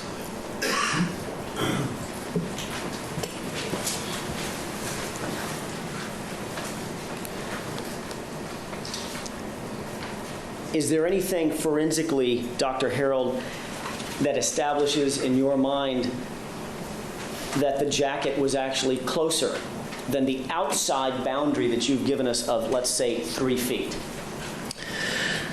Yes, I take into consideration, as we all must do when doing bloodstain pattern work and reconstructions, the information that we use in the interpretation is based on a series of past research, published work, and information we know from laboratory tests, coupled with the particular configuration and information known relative to that case.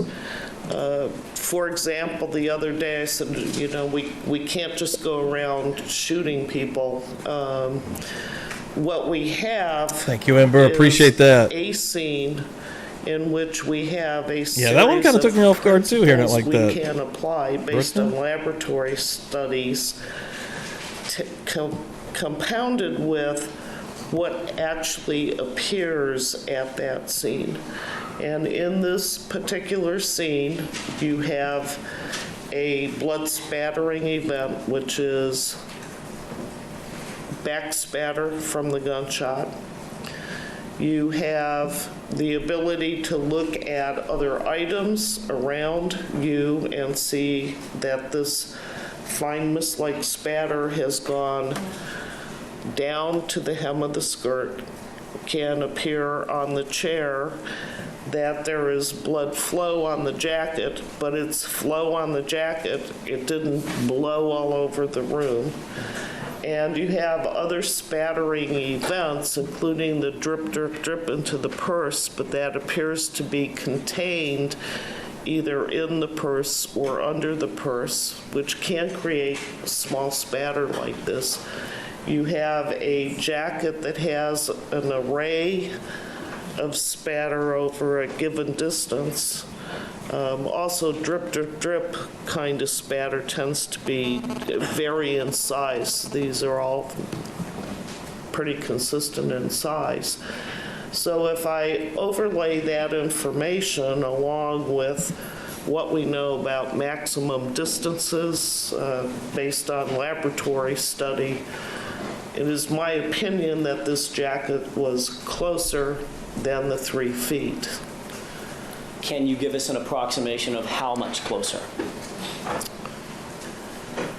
Well, yes and no. It had to be. I'm not proposing that he was in the chair. If he had been in the chair, he would have had probably flow on him, larger stains that we see with Lana. He's not farther than the 3 feet.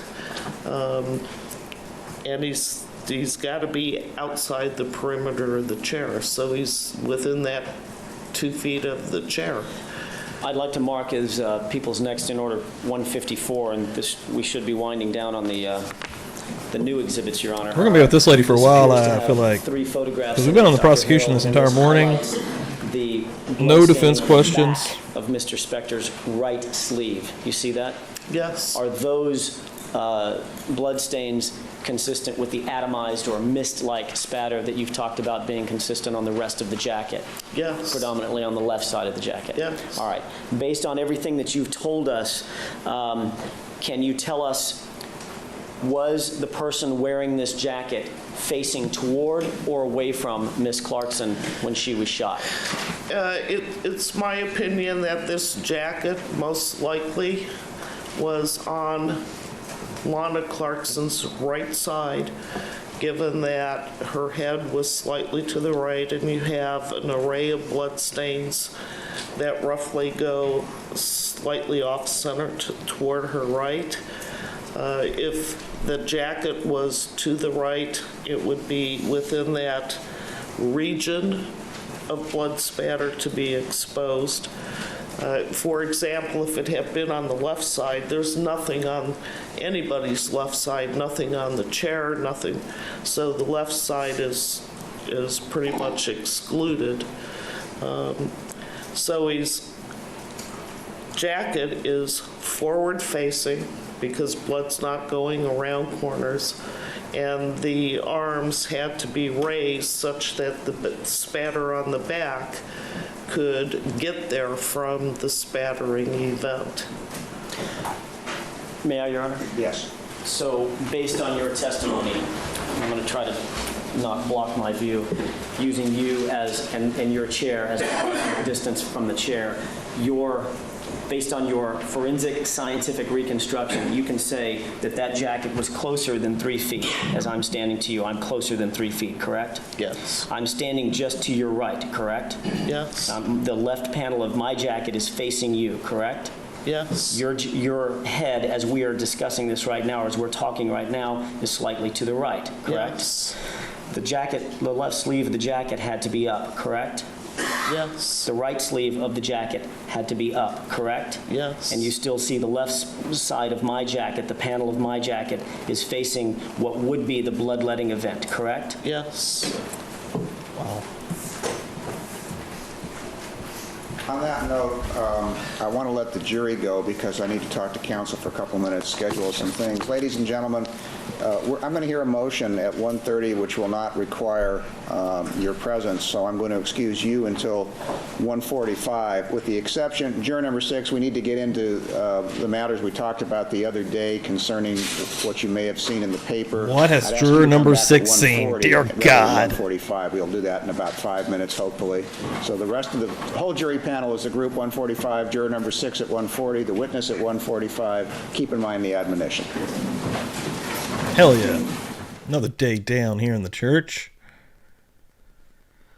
Let's see here. Oh, we got the judge and counsel discuss trial proceedings outside the presence of the jury. It's only 23 minutes. What is this, number 110? Where do we go after this? Just to see where we're at, where we would be Tuesday. So then we'll go right into...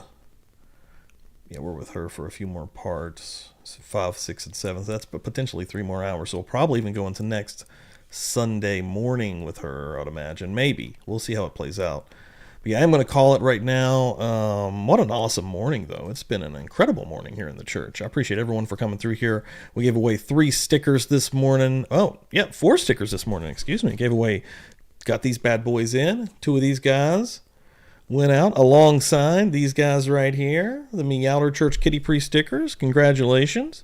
And then, and then we're working on a new giveaway that maybe will commence on Tuesday for the new limited time offer Halloween logo tee.